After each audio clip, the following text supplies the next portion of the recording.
Yeah. Get up close and personal here. Let's see. Here's a side table. Oh, yeah. And a side table. If you hit this, it's going to go. And then what happens, though? That just sounds bad. Oh. Okay. Noted. This right here in the old face. Ah, boy. Yeah. Recording audio for a podcast. Trying to soften my P's up a little bit. It's not Paul. Paul. Okay. All right. I think we're good. It looks Simon Pegg and Nick Frost. looks good over there. Yeah. Probably sounds good over here. I don't. Word. This is right in my fucking face. How's a boy to read? How's a boy to read? I just got hunched down like a bridge troll because of this arm. It likes to sneak its way to the floor. It's a fucking snake. Well, Grindhouse Movie Club. You got a cat chilling right beside your head, so that's good. she's cleaning her leg. Yeah, it starts like that. We're not going to talk about how it ends. Not on this podcast. Join us for Cats After Dark. Okay, that's you're It's making, on Showcase. This cat's making mouth sounds in my ear. Okay, all right. Favorite, I'm sure. Yeah, drink that coffee all the way over there silently. Look at that! Look at that space where the empty space with no noise.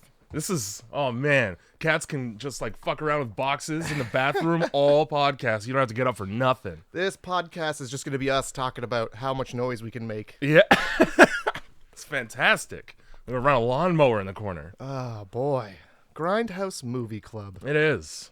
Well, that's what it is, guys. Welcome to the podcast.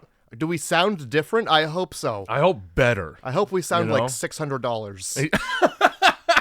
That's how fucking much we just spent. All right. I spent so much money in the past week, it's stupid. Same. So there was that. I just bought a new fucking phone because I had to. Nice. Been ordering a lot of pizza. As you do. Kind of a mistake. I got Super 6 last night. I got 2 larges because I was like, I don't want to have to worry about food all weekend. Oh, yeah. So you did the pro move. Yeah. You just loaded up. Problem is, now Super 6 specifically likes to turn into a cardboard box of pizza in terms of flavor and texture after a day. That's so not what you want. Yeah. Now the microwave saves it, but it's one extra step that I don't like to take. Okay. All right. My favorite pizza place in London doesn't open until 9 p.m. on Fridays. That's cool. Fucking explain that. That's smart marketing. Is it though? Yeah. You're gonna make motherfuckers wait until 9 to get their pizza? Do they have velvet ropes up front? I'm hungry. Do you have to is it like a bookshelf and you like pull a book off and it opens up to a secret club where it's like club pizza? It's a sconce shaped like a pizza slice and you have to pull it. And it's only then when you pull the sconce.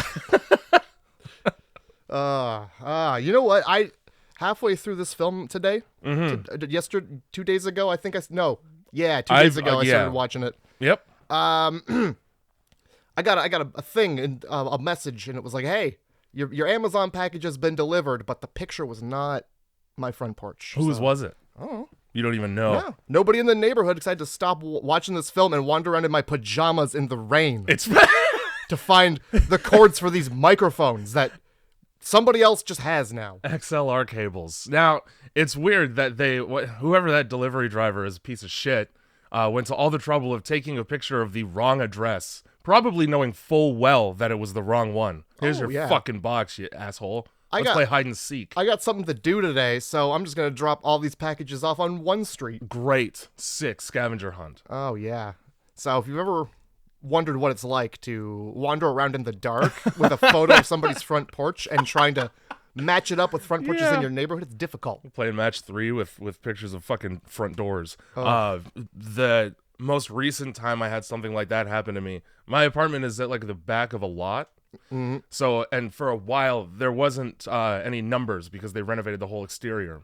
So Uber drivers, this is not across the board, but a great large amount of them are not the smartest tools in the old tool shed. I will agree to that. So I watched a guy drive in a circle for 12 minutes around my lot, not stopping at my building. And then he just canceled the order. He just canceled the order right in my face. Delivery failed. I watched him drive away. So he just kept the food. Yeah, I assume. Wonderful. I enjoy your fucking pizza. Actually, it was Ring-A-Wing that time. Oh. Because I'm a disgusting person since my roommate's been in Japan since January 1st. Damn, so you're just going ham on the meat. That was my cheat day. 2 pounds of fucking Cajun dry rub. Nice. If you're going to have a cheat day, you better fucking cheat. Yeah. You better be tattooing things on the inside of your eyelids if you're going to cheat. You better be paying somebody alimony at the end of that cheat day. Yikes. That's a whole messy court situation. It is. Oh my god. Oh yeah, grindhousemovie.club. That's the website. It sure is. That's- And you'll get all of this gloriously crisp audio. Crisp. Yeah. I Like hope a bag of chips. Hope the pop filter really. We're going to find out. Oh yeah. Oh. Yeah, I need my fuses diffed. What? Diffusion, Oh. you know? Oh. Diff my fuses. I thought you were talking about like C diff. See, I don't have that. I'm glad you don't. You know who did have that? Tig Notaro. I was gonna say nobody invited to this house. Tig, that poor lesbian Notaro. Ah, well, hopefully she doesn't have no more. I don't think she does. She Smelly got poos. I think like she had her mom die of cancer, and then she got cancer, and then she got C diff all in like a month. And then she did a stand-up special after she got the diagnosis, and as she walked in to all this applause in the stadium, she's like, "Yes, thank you, I have cancer, thank you. Yes, I have cancer, thank you." Jesus, just fucking get it out throw of it the way. right out, yeah. Anyway, so yeah, Yeah. Go to the website, and There's no cancer on that website, I promise. you won't find Tig Notaro's special either. But I think it's on Netflix. It better be. You know where it better not be is on Louis C.K.'s site exclusively still.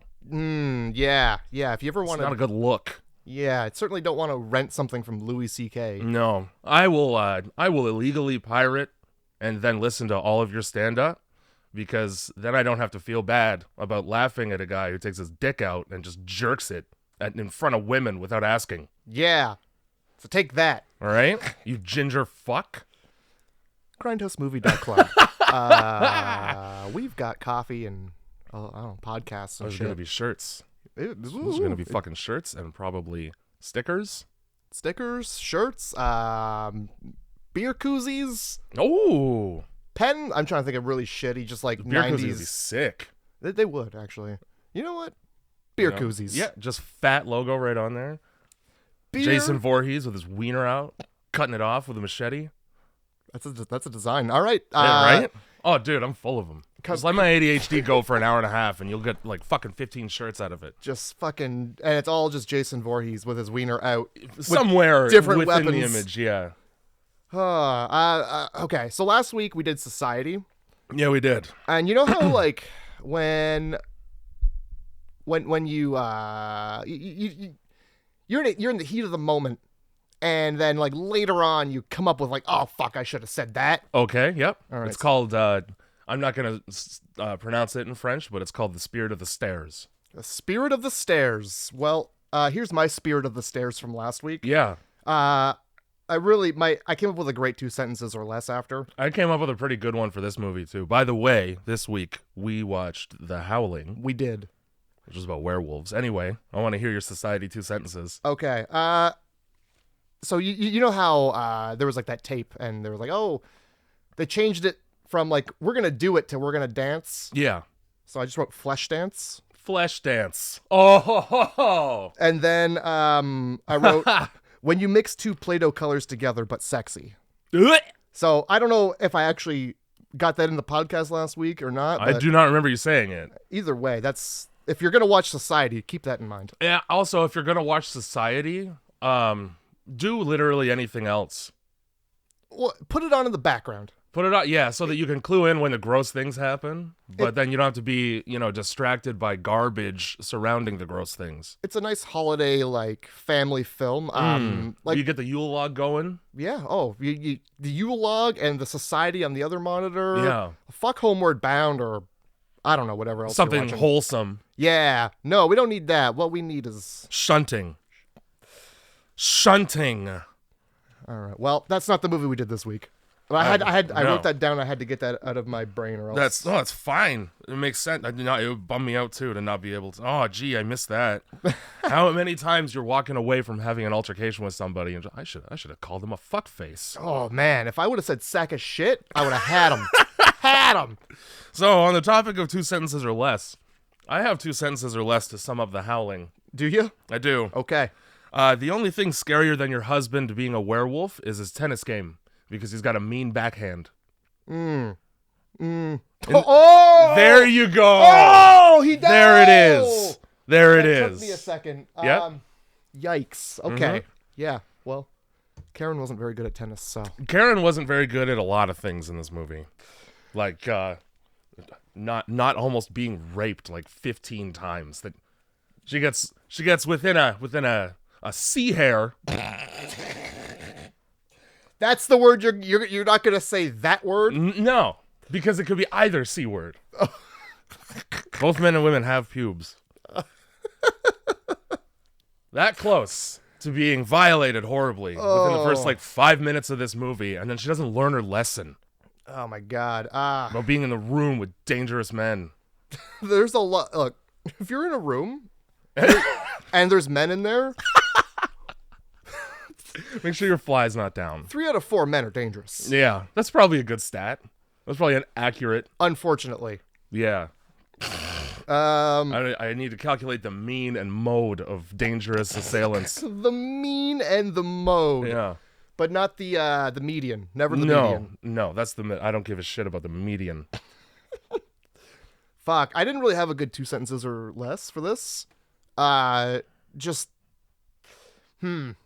I don't know, because like I wanted it to be about this dude's snout coming out of his face, and also the grin. Once you see the snout, you know what it's about, and that's werewolves. Look, just that don't. fucking grin. Oh my god, that was when the movie for me turned around. That was when the first half I was just bored to tears, and then you get like the most underwhelming werewolf attack. The first one is silly. It's like a touch football tackle. And then it gets real after that. Oh, my God. It gets much realer. Not really in a hurry, but it does. It's worth sitting around and waiting so that you can see these sick practical effects. Okay, how about if you're a werewolf? Yeah. Just, what was that? There's a cat dicking around, and you'll never know when you hear it. When you listen to this podcast, you'll never know. It sounded like a ghost stepping on a creaky floorboard. Well, it was a cat stepping on a creaky floorboard. All right. 2 sentences or less. Yeah, I got it. It's if you're look, just stay inside. If there's wolves at the door, your husband's a whore. I'm gonna steal that one. That's my 2 sentences now. How about if there's something outside, fucking leave it there. Yeah, dude. Animals are outside and there's nothing to leave your house about ever. Oh my god. And Matt, do you think that people who are born and grow up in a city are often this frightened by just other animals that exist in the environment? No. Karen in this movie treats coyotes howling like somebody's being murdered in front of her. Yeah, she's really what's howling in the woods? Literally anything that's in the woods at night. What, pick one thing and it howls. I can't picture a single thing. Well, I got plenty of examples. What's that? Field of hogs? Well, potentially, screaming? Yeah. They might. The cows in this movie make weird noises, and so do dogs. I don't think anything in this movie makes the noise it's supposed to make.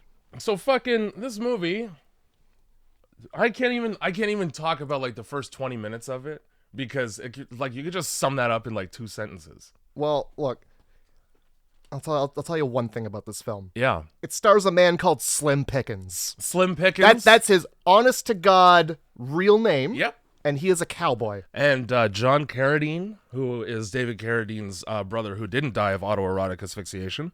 Oh, that's good. Keeping the family name alive. I assume they're related anyway because you don't just come across that name.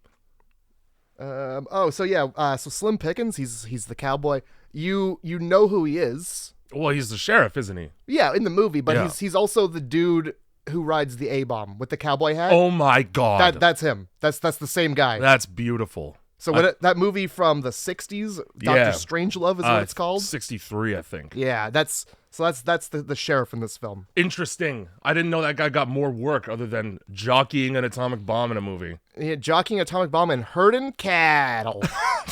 Getting a pasture full of, what's a cowboy word for cows? Just I don't know. Beef. Meat. Just getting the beef horses. The beef horses. That's perfect. You could ride them. That counts. You could. I don't think they go very fast. They could probably also fit your whole hand in their mouth like a horse would. When I was in Newfoundland, we saw wild horses are like moose in that you can see a picture of that shit, but you don't know how big it really is until you see it in person. Oh yeah. Holy fuck. Mooses are fucking huge. Yeah, so these wild horses that we found in Newfoundland, which is weird that we found them. The head, because you know how fucking horses stand. Anyway, its head was taller than me. Like, even then. It didn't have to be on its hind legs. They're fucking huge. It was insane. I did not know that. So, Came right up to me. I got a picture of it. Was it a wild horse? It came right up to you when it was a wild horse? Yeah, there was like half a dozen of them. And they were on this farmland by the coast. And they just, it's acreage, right? And you're just allowed to go there. So, like, it's somebody's fucking property, obviously. Because there's all those, like, hobbit hole basements, like root cellars, buried in mountains. Oh. Yeah. What the? Like, picture a hobbit hole, right? Oh, yeah, all you see is the door, and then inside it's nothing but cat litter for some reason. Okay. Hey, you got to keep it somewhere. Yeah. And then, they just, like, roam free all over the land here. They just, like, come right up to the car and, like... Did you, like, touch its face, have a moment? Did you lock eyes? Did you have an understanding? There is a picture floating around on the internet somewhere of me getting smelled up by the thing and just being frozen because I didn't know what the fuck. I was like, I don't want to get murdered. I don't know how aggressive or, like, mean these things are. Yeah. I feel like if it's a horse, you really just got to worry about the back end. Yeah. Because that thing will... Oh, fuck. I see too many cowboys with helmets. Too many cowboys with helmets off and their brains in them still. The Howling. Yeah, The Howling. So this fucking movie starts with the boringest shit ever, which is a news station. And we get great behind-the-scenes footage of what it's like to produce a news show. Oh, yeah. The studio executive is so goddamn eager to cut away from this boring old... like. The most boring thing they've ever aired, and I don't know why they're airing it. No idea. He's like, as soon as something happens, we're cutting away from this. Get this out of here. We're done with this. We were done with this 20 minutes ago. Yeah, and like, I love so much hearing of like, well, now I need a medium close up. Okay, now cut to close. When he raises that book up, I needed a close up. Camera 1 to camera 2. Really just excellent, really vibrant and exciting filmmaking for the first half of this. Well, you know what? I could tell it was, it was so realistic. I went to school for broadcast television. That's exactly what it's as like. As boring as it is in real life. Oh, yeah. Fuck yeah. You ever fall asleep face down on a terminal? There's buttons. Wasn't it in the middle of class? Yeah. You're just like dead center of the entire class. Yeah. You just fall asleep on the... Amazing. Head down on the desk, everybody. It's heads up, 7-Up. Lights out. Be sure to tell me 50 times how to properly wrap a cable so that it can unspool itself when you throw it nicely. I took all of that knowledge and I used it today. did some quarter turns on these XLRs. Yup. Some quarter turns on the XLRs. Fucking the only time that's like the only useful piece of information that I gleaned from that entire year of college, and I use it for extension cords now. Not even utilizing it properly. I'm glad we both spent $10,000 to learn God. how was so to much wrap money. wires. It was so much fucking money.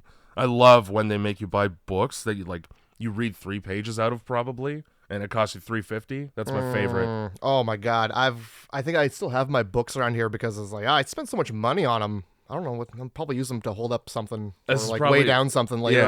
Yeah. Fucking, the advice that I have is that if you're thinking about going to college, don't. Check YouTube. Try university, and then, if you want a college course, try YouTube.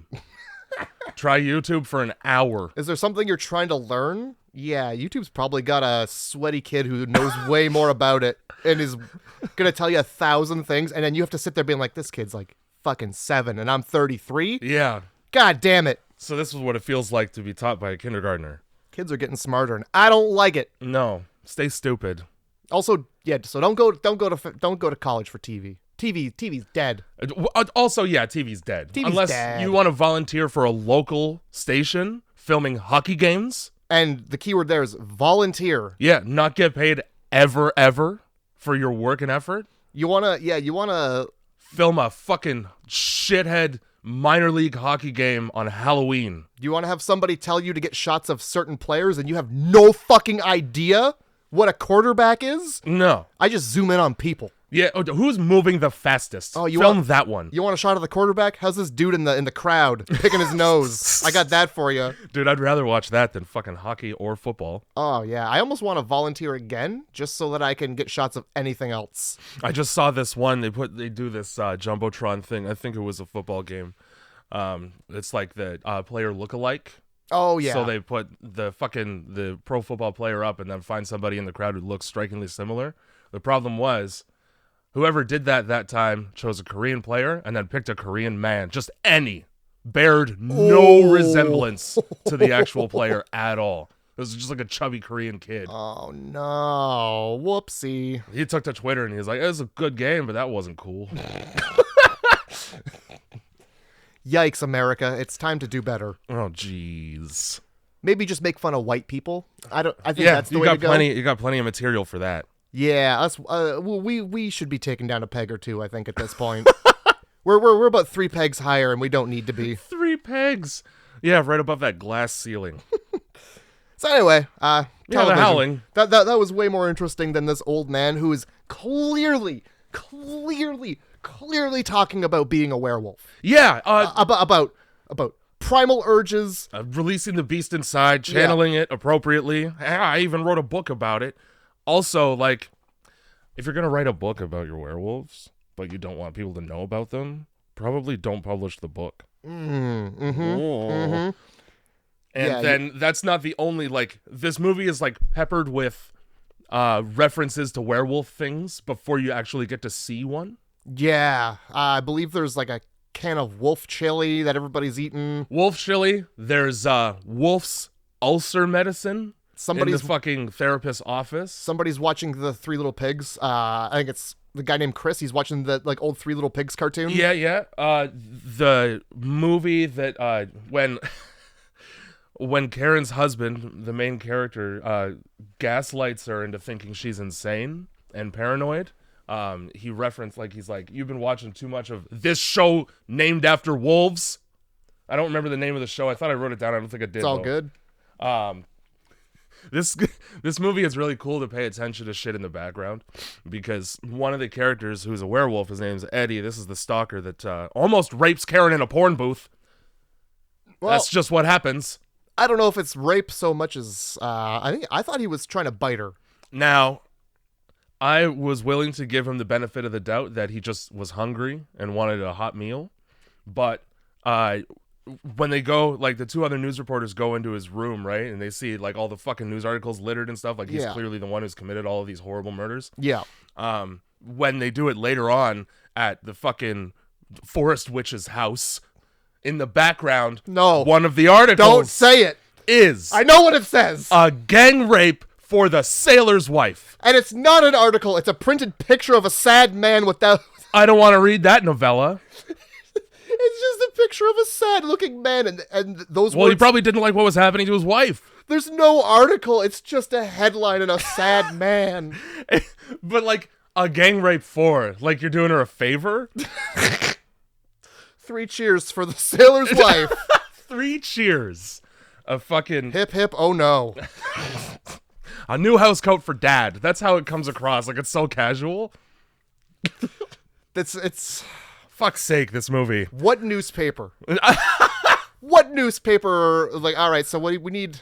This horrible thing has been happening. Yeah, over and over. And most recently, this man left for sea and his wife was left alone. And well, some people took advantage of the situation. Yeah, so we got to title this article something something that's gonna be punchy. Yeah. But we also want it to. We want to make sure people know that this wife is the wife of a sailor. Yeah. That information is as important Absolutely. as the train Oh, that just happened yeah. against her will. Yeah, it's important that they know that the husband's a sailor, and we want to be very sensitive. Yeah. We want to use not harsh language. We don't want brash words. Right. Brash words. So, what about like a difficult night for the sailor's wife? Now, that's a good idea. Mm-hmm. But it's still very vague. Like that could really imply anything. She could have Right. had a bad sleep. Right. She might have like overcooked a chicken. Yeah. Nah. Oh, I have it. A gang rape. Now for who though? Oh, for the sailor's wife. Ha! It's all coming together. Yeah. Now We don't have a whole lot of time. Just print it. We're running out of ink. We want to tell the whole story in a sentence on the cover. So you look at that and you go, I don't even need to open this, nor do I want to. That was their 2 sentences or less. They're describing a much different movie. I did see that. On Yeah. the background, and I also saw like 40 other articles with that word. Just Yep. capital letters, big bold black letters. There's that, and uncomfortably close to the word slash. I'm sure he wasn't happy about that.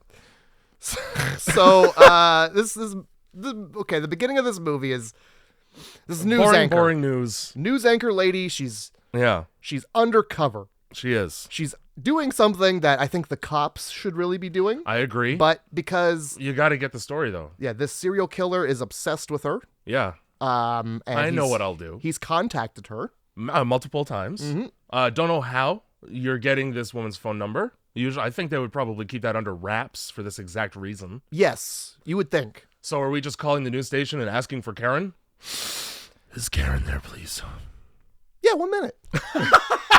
Karen, a breathy young man is here to talk to you. Well, that's good. I'll be sure to take that call. So Karen, for the sake of the story, is kiting her stalker, keeping him on the line, trying to arrange a meet. And the meeting place that is chosen is the dirty, beaded back room of a fucking smut film store. Yeah. You couldn't have used your obsessive leverage to maybe change the venue? Hey, how about we meet in a church? It needs to be more private. Fuck. Sorry, I mean, there needs to be more privates. Oh, I see. No, that makes sense. That's how I want to meet my stalker every time, surrounded by pictures of dicks. Something to note in this whole intro scene is that she's following a trail of smiley face stickers. Okay, I had a horrible time figuring out how the fuck she knew where to go at all. Yeah, So I didn't even notice the stickers until later on. Yeah, Did there's you see one? a sticker in the phone booth. There's a sticker on the booth door. There's All a sticker right.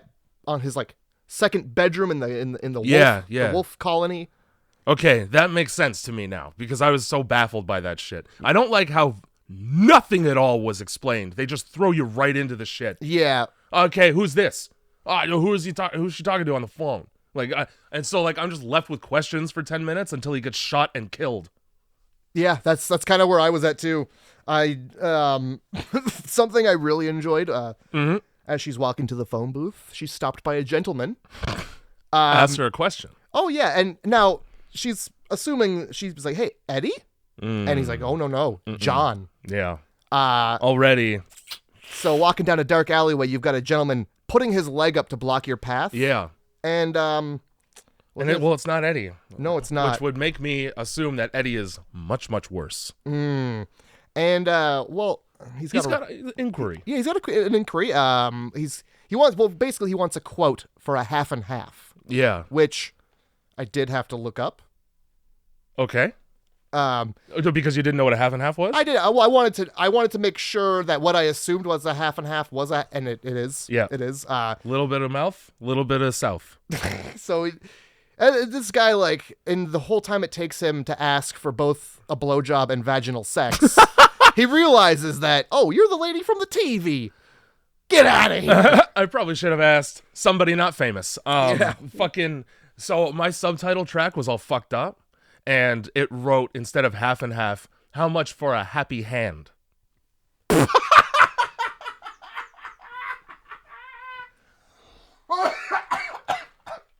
Way better. I'm glad that it was half and half for you as well, though, because happy hand. That's like that. You wouldn't even have to look that up. You know what that is? Oh my god, that happy hand is. It's happy for one person. It's a fake smile. It's the smile you give the guy coming off the elevator while you're getting in it. Because you farted. Ew. Oh god, well, that's gross. So that's the this first woman's night is already not going great. No, that's the first 30 seconds of her night. Yeah, and then it just fucking goes downhill from there. She enters the fucking this smut store, this porn store. Yeah. And let me tell you, none of the guys in there are enjoying the fact that there's a woman nearby. I would much rather just look at a video of one. Oh, they scatter like they're doing something. Turn the light on. Yeah, like they've been doing something wrong. Which, I mean, there's something weird to me about having a central hub where everybody goes to find footage of people fucking for themselves for later. Mm-hmm. Like, you're not making eye contact with anybody in there. No. And you're certainly not looking at what they're buying. And you know what? I'm already in the store. Yeah. If a lady comes in, like, do you know how much it took to get into the store? Dude. I had to circle the block 3 times before I fists felt clenched. Just you're trying to gear up. Oh god, she walks in and there's like a dude. First of all, he's thumbing through a magazine like it's a library. Stop touching things you're not gonna buy. Ew. Also, like, you're just inviting unnecessary stickiness into your life. This whole store is lit by a light bulb that is also keeping baby chickens warm, which is a good and bad thing because like that's just 2 birds or more. You want to have light. Yeah, you gotta have light. Well, I mean a moderate amount, enough to see your feet. Yeah, I don't need to look at people's faces though. Oh my god, like the lighting of the store can't. It just, as much as you want it to be bright, like it just can't be that dim. It just can't be. But you turn up the lights and oh my god, yeah, it's yikes. damned if you do, damned if you don't. Yeah. Really, it's about how up close you want to put your face to what you're trying to read in there. Yeah, and which is, you want to find that happy medium between people secretly jerking it in the shadows and like, oh, what's up, neighbor? Exactly. Tom, is that you? Great barbecue last week. Don't talk to me.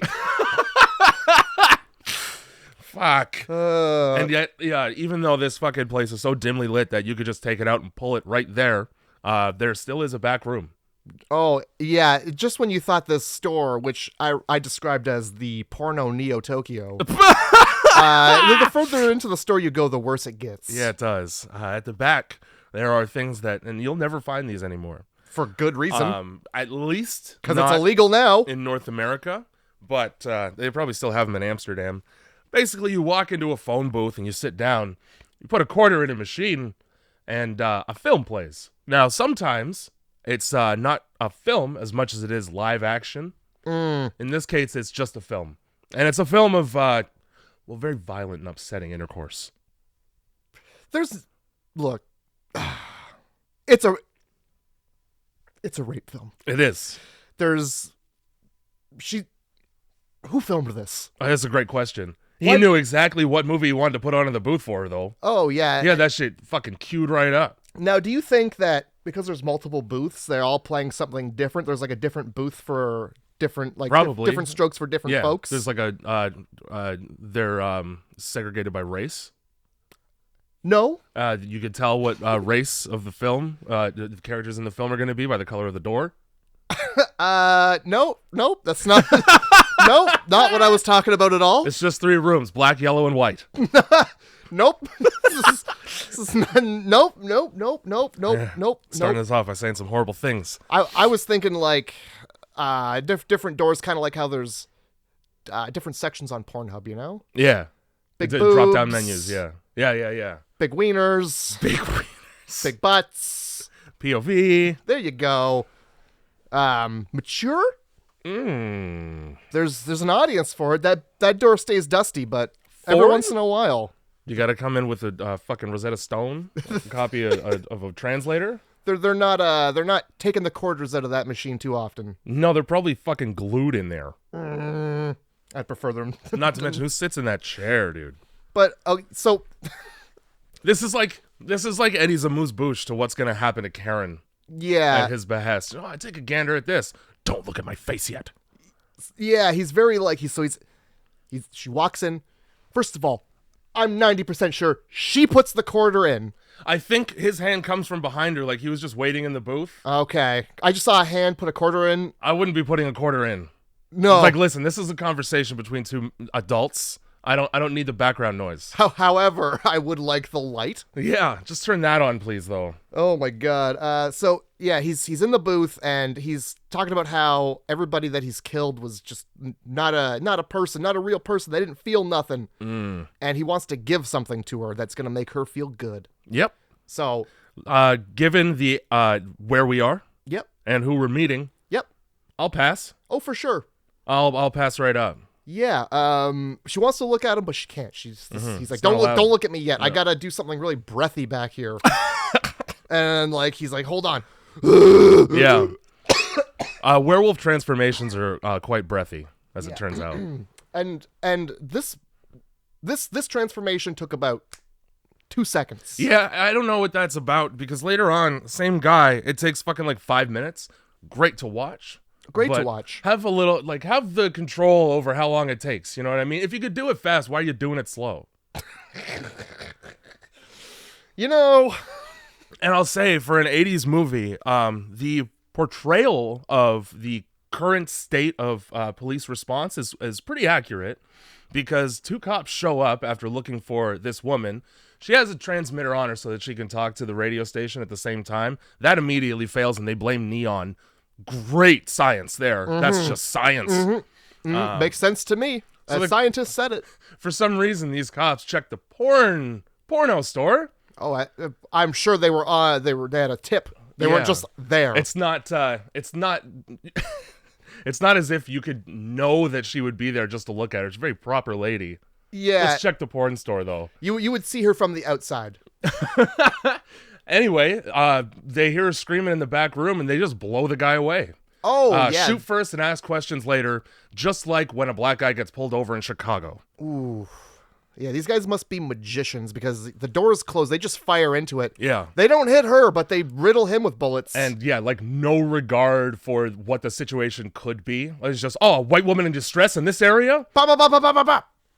This was justified. And then the shop owner's like, I knew I shouldn't have let her in here. She wasn't your problem.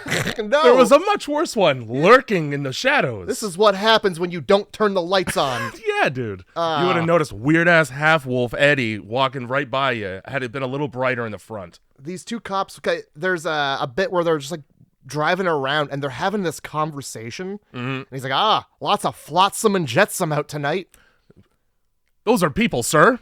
Those are human beings. They're not even homeless people. They're just people. Yeah. They're just shots of people living their life. Existing nicely. And then the cop's like, where do they come from? Probably their homes. Yeah. Honestly, they're going to the grocery store, like, and then the other cop's like, I don't know where they're coming from, but they got where they're going.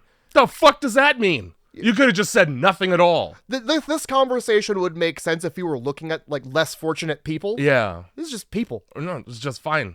They're just people out at night. Very judgmental police officers, these. Yeah. So yeah, I wrote the beginning of this movie is just several scenes about how hard it is to be a woman. Because it is. It is. Especially in fucking New York at night, apparently, which that stands to reason. A lot of stuff with no explanation, and then now she's got fucking horrible PTSD. She's repressed what she saw, which was probably half a werewolf, in hindsight. We don't get to know at this point that werewolves exist. Not for a while. Unless you put two and two together with Yeah, the unless title you of the use, film. Yeah, 1% of your brain. So yeah, now that the news station has got what they wanted, they've traumatized their anchor, and they got a story. Yeah, perfect. All at the cost of just ruining a person. Yeah, forever. That stalker Eddie, his dialogue in the porn booth is just 100% voiced over. You know, for a place that's so fucking dimly lit, they sure do make a point of showing his mouth not move when he speaks. Oh, did they show? I must have been too busy writing. He's like hovering over top of her doing his whole dumb monologue to a woman who's like, there's no way she's interested in it at all. And yeah, no, his mouth is just wide open. It's hanging open like he's a mongoloid. Oops. Yep. Well, it's good news that this Anchor's Employee of the Month for sure. Oh yeah, no, it was definitely earned and worth it. So what about the body? We don't see the cops move the body. We don't. No. The scene just kind of ends. They blow him away, and that's that. More cops show up, and they get reprimanded for being too fucking trigger happy, which wouldn't happen. He'd probably get a paid leave for that. And then we just cut straight to two other news reporters that we haven't been introduced to. Nope. But who are these people? Who are these people? They were in an apartment. They've not been in any scene yet? They have not. I had to really pay hard attention to the dialogue to even catch their names. Yeah, Chris and Terry. Oh, Terry. Yes. Okay. I don't think they ever say Terry in the movie. No, I don't. I got Chris. Everybody says Chris. This fucking bitch's name already. I just investigator. That's all I wrote. Yeah, Terry. Scary Terry. So they're at an apartment with a bunch of news clippings taped on the wall, and no idea who it is until later on when they say it. This is Eddie's apartment. Now, if you're ever looking for the apartment of a murderer, right? Your quest is over. You found it. Oh, you did. You found it right away. You did. And I open that door and I see what I see, and I go, "Yeah, a murderer lives here." There might not even have been murders. I just know that.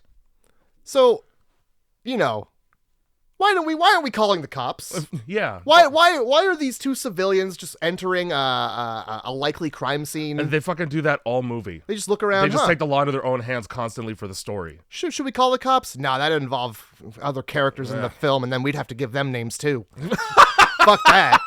Fuck that. Fucking. There's a dog in the window, and for some reason they voiced over its growl to sound like a fucking cheetah for some it doesn't sound like a dog growling. It's a dirty apartment with an angry dog window. Yeah. It's got the angry dog window. Wall to wall. That's an amenity. It's a 1.5 bath, which means that there's a toilet in the sink. And a toilet in the sink. Yeah, in the sink. It's a dual function. And then over here you have your stand-up shower with the grimy tile that we've never cleaned because it's a New York walk-up apartment, so it's probably fucking gross inside. Freestanding microwave, that's cool. Dishwasher on wheels, that's $200. Does he actually have one of those? I have no idea. I saw a bunch of small fridges. Because they go about saying as they walk up, they're like, "Oh yeah, first of all, we got this address from just some guy who works with this guy, and he says really he doesn't like reliable to do dishes. sources here. Yeah, he doesn't like to do. Who gives a fuck? So they enter and they go, "Oh, stinks in here." It's probably the dishes. It's probably those fridges full of body parts. Also that they don't open. And then over here, this windowsill. This is your angry dog window. Every day at 7, and then again at 7, a dog will show up and bark at you. That's how you know. That's your 7 o'clock dog. That's the extra 2.5% on the rent. And now, it doesn't come furnished, but we can leave the wall-to-wall rape paper up. Yeah, because it serves another purpose, which is it's a little bit of sound insulation. So you can bring a little. Yeah, you can bring people back here, and it might take an extra 2 seconds for somebody to realize from the outside that you're murdering them. And while you're murdering them, you got all this literature to just eye up. You glance away from your murder to remember the time you did something horrible. Yesterday, when you did this also yesterday. And then there's also just drawings of awful faces. Yeah. And one good face. It literally a woman transforming into a werewolf is what it's like a flip book. A flip book, and then there's there's also just some scenery that comes into play later. Very beautiful, scenic oceanside. Yeah, one nice drawing of scenery, the rest horrible monster faces. Horrible monster faces and information about rapes that occurred. This guy's got a lot on the brain. He does, yeah. He's got a lot going on. Sick and tired of reading Moby Dick over and over again. Need some new material. So after that scene that, I don't know, didn't have anything that was really worth looking at. No, nor was it explained, leaving the viewer very confused. Yeah, we cut to is it the boss of the showrunner talking of first of all he calls Eddie Norman Rockwell. Yep, because he draws pictures. That's all it takes. If you don't know who Norman Rockwell is, go back to the 70s and look at a Christmas card. Back when you could paint pictures of before and after a child molestation without raising any eyebrows. A lot of little kids bent over at doctors' offices. Yeah, you're right. Look up, Google image search Norman Rockwell. Fucking 8 out of 10 of his paintings. It looks like that kid's in for a rough time. He's about to get the worst scoliosis exam he's ever had. I don't need it. I don't need to get my prostate checked till I was 30, I thought. Well, little Billy. We're doing it earlier. Catching it early is the key. Let me spit on my thumb. Why are you using the big digit? So, yeah, that. Yeah. Just that's a scene. And then we cut to Karen. Inexplicable scenes where nothing really relevant happens for the first 30 minutes of this movie. And I just sit there with my mouth open. Like, what the fuck am I watching? There's the werewolves already. There's a bit where Bill's trying to fuck Karen. Bill's Karen's boyfriend. And Karen has... Well, she's got horrible PTSD from the fucking almost being assaulted that happened. She's just thinking about those shady lips. And she's shady like, nah. lips. And then Bill's like, fine, and rolls over. That's that. No, I love you. No, good night. Oh, we're not fucking right now because you had a shitty night? Oh, you must be... What, are you on your period? Is that what it is? Peace. And like, I'm rolling over. So no patience for like her having a trauma from her incident. Oh, my God. Like you expect him to be like, he didn't even rape you. What the fuck's the big deal, Karen? Well, he is a shitty boyfriend. And he's so bad, dude. And this is just another great horror movie boyfriend. And you'll learn that later in the film. Cut to therapy. Not really super effective therapy. And it's therapy with that fucking werewolf doctor. Yeah, the same werewolf Why? guy. Like, because he knows. Because this is Eddie Quist, and he knows that already. So, yeah, come talk to me, because I'm an authority on people like Eddie. Specifically. You know what? Some guy comes up to me and he's not a therapist and he's like, let's do therapy. No. Where's your PhD in therapy? Yeah. You wrote a book about werewolves. You got a lot of books. Yeah, books about dogs here. What the fuck? Books about dogs and pictures of dogs looking menacing. I'm good. But no, she talks to this guy and all of his knowledge about the human mind. It involves coming up to my sequestered ass cottage town that I run somehow. Right. Just bring your husband. And you know what? Like, the way that he invites her up is like he wants to say, "Don't bring your husband." I didn't really catch that. I got the impression that he extended the invitation and then hoped Bill wouldn't come. You know what I mean? Yeah, I do. Stay in my cottage. Like, yikes. I can hypnotize you into sucking my dick. We're gonna get through this. It's called aggressive condition therapy. Oh no. So Karen goes back to air. She wants to tell her story on the air, and she chokes. Has a hard time, like Eminem in 8 Mile. Eminem in 8 Mile, except no throw up. Thank God. No. And then the fucking the showrunner or the guy who's in charge of the station is like, oh my God, what I wrote down what he says because it's not good. He's on the phone with somebody as she's choking, and he goes, "Who knows? Maybe she's pregnant." And then he says, "Get me that Fugiyami or Fugimoto. I don't know, whatever her name is." Likely neither one of those. I totally missed it. Oh, fuck. Because, like, everything that happened in the news studio is so fucking boring that I started checking out mentally. Oh, me too. Missed the part where he just used 2 Asian names to describe a woman. And neither of them are fucking accurate, probably. Judging by how old and white this guy is, no, not even close. Her name was probably like Lilith. Yeah, her name was probably not even a Japanese name at all.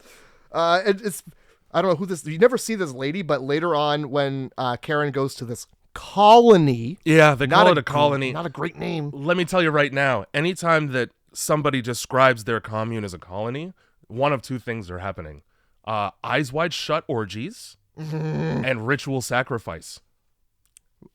Neither of those things have. I don't think. No, neither. Almost, but neither. Yeah, neither. Thank God, but almost. Real close a couple of times to the first one, at least.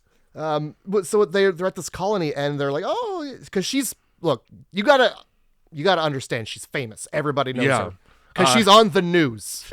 She's on one news channel, so everybody knows her. In 1980, news anchors were treated with the same reverence as fucking Arnold Schwarzenegger. Oh, yeah. Oh, my God. Because what else do you watch? It was the news. No, you just watch the news all day, and that's it. There's 4 damn channels. One of the people she meets describes her as the second best anchor on news, which also makes her the third worst.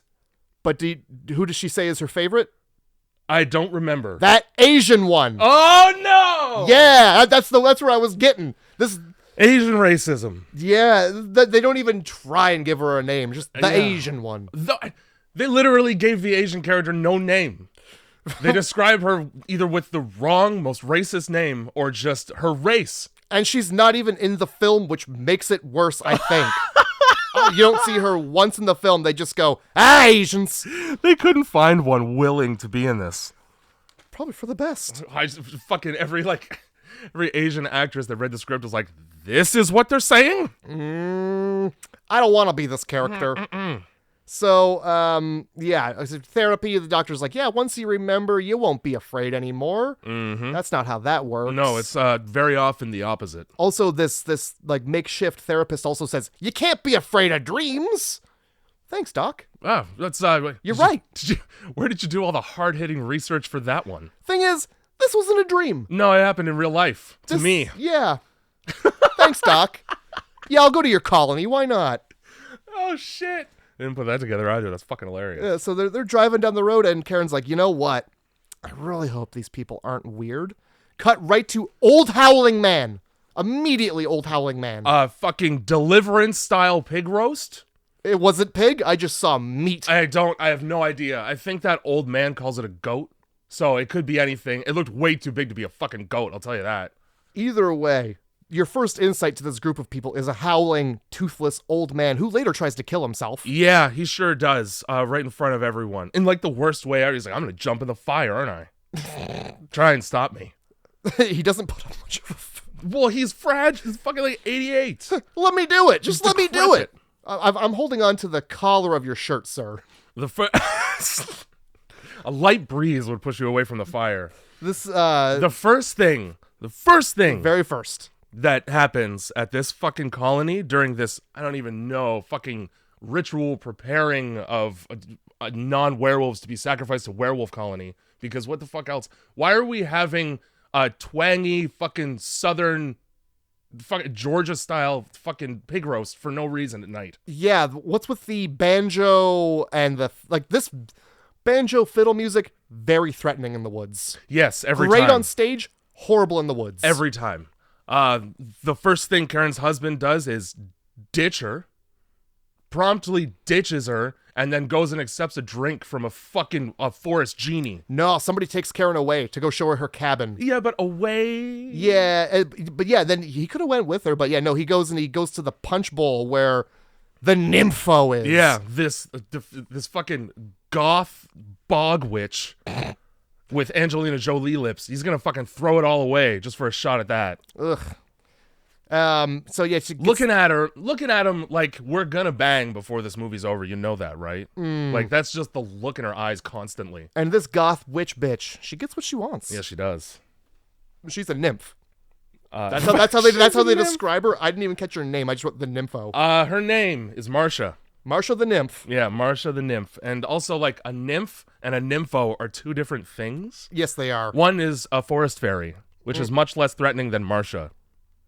Yeah, but if you want to sound cool, you take the O off nympho. Yeah, fair enough. You do. I don't. You got a nymph. Yeah, you slide under the radar. Yeah, they are That's two how different you pass things. the TikTok filter.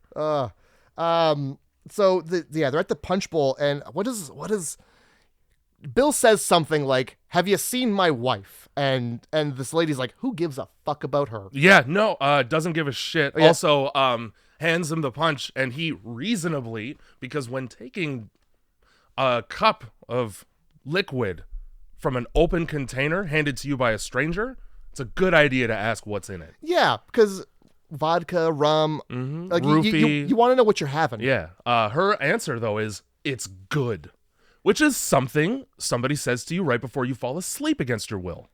It is indeed something. So like that gets poured out right in her face, basically. And then I walk over to the pig that I'm not going to eat because he's like a weekend warrior vegetarian. This guy. I try to stay away from meat. Yeah, Let me just eat it though. I don't eat it. It's not that he doesn't eat it. He doesn't like it. He's just like, meat. We need to have something weird in the story later, so I don't eat it. Yeah, right. Fuck. Some point, the cowboy comes in. He welcomes them to the colony, and then we get this weird shot of this old man, and he's just he looks like he's got the taste of shit in his mouth. Yeah, because he's like. And he mumbles something about his fucking teeth. He's really laboring over how degenerated his teeth have become. Yeah, and that's reason enough to kill myself. I've decided. Yeah, he just wanders around like an NPC, just looking at things. He's walking through extras while they put no effort into looking like they're talking to each other for a long take. And it's like, if you're gonna have that, give your extras some dialogue because their faces are right in frame, and nobody. It's just people nodding. And then you can see that they're just saying gibberish or nothing at all. That's what I love. I love when they just say the like watermelon paper rutabaga. over and over again, just so it looks like their mouth's moving. Yeah. You have like one key phrase. Every shitty failed actor that now is stuck doing extra work for B movies has one key phrase that they're superstitious about, like a football like player's jock. Mm-hmm. Rutabaga for some reason. Rutabaga. I think it's just because it makes the mouth move around a bunch. Yeah, I think you hit all of the shapes. Yeah. all of the mouth shapes right there. Really breaking it down to its fucking core elements. Method acting. So this guy, he just like why does he throw himself on the fire? Well, he doesn't. He tries very hard. Somebody says he does this every time he gets drunk, and he does it for attention. It seems like this therapist who runs the colony is not too good at diffusing stress. No, yeah. Hey, don't do that. Get away from every there. time. Maybe stop having him around fires. Maybe if he go does visit this, him on a Sunday. If he does this, if he's this lonely, every time he does this. Yeah, and like, there's no reason. He doesn't give a reason. No, there's no like, I'm sick of it. It's just, I need to burn. Yeah. I do need to burn. I feel the need. And then like the next day he's just fine. Just fucking fine. In the meantime, though, Bill and Karen, they go back to the old. Now, here's the thing about cabins in the woods. If you're not fucking in them the first night, you're wasting your time. That's what they're for. You are secluded. Airbnb microhomes are like, you don't even need luminol to see the mess. Oh, yeah, you can smell the mess. You sure can. There's a tiny home. There's nowhere for the stink of love to go. People were here yesterday. For a couple days, it smells like. Smells like doggy style. smells like a mishap during doggy style. There's too many things that go wrong. Yeah. So yeah, we ain't banging. We ain't banging in the cabin is my complaint about Bill and Karen going to bed unlovingly. I think it's is it Bill this time? No, he doesn't want to fuck later. Yeah, after he gets attacked. So Karen's trying to sleep but keeps hearing fucking just the noises of animals in the woods where they live. And that's horribly upsetting to her. These city folk have no idea what there's a rustle in the bush. There's going to be 15,000 more before the sun comes up. Yeah, believe it or not, animals are everywhere. They sure are. They don't, like, you can exist. We're like, there's rats. We just don't see them. One of the roads that I drive down to get here very often just has turkeys on people's front lawns. They're all over the place, animals. Yeah, they don't care about you. Close the window. Oh, it's howling? That's nature. That's what it does. That sounds like nature to me. Shut the window. She doesn't close the window. She goes over to it, hears a howl, and then she runs like Anna Faris in Scary Movie back to the bed to wake up her husband, who doesn't care. He's like, these are animals. Yeah, he's like, this is what's going to happen out here. It's the wind. Okay, it's a dog. Both acceptable answers. Do you think a dog is just fucking around in the woods? Maybe. What fucking dog? A stray. Technically, wolves and coyotes are dogs. Yeah, technically, but you don't call them dogs. No, it's true. You don't go, here's my gigantic man-eating dog. Every small-town sheriff in every movie about a small-town sheriff pronounces it coyote, and I hate it. I hate it every time I hear it. Coyote. Yeah. Coyote.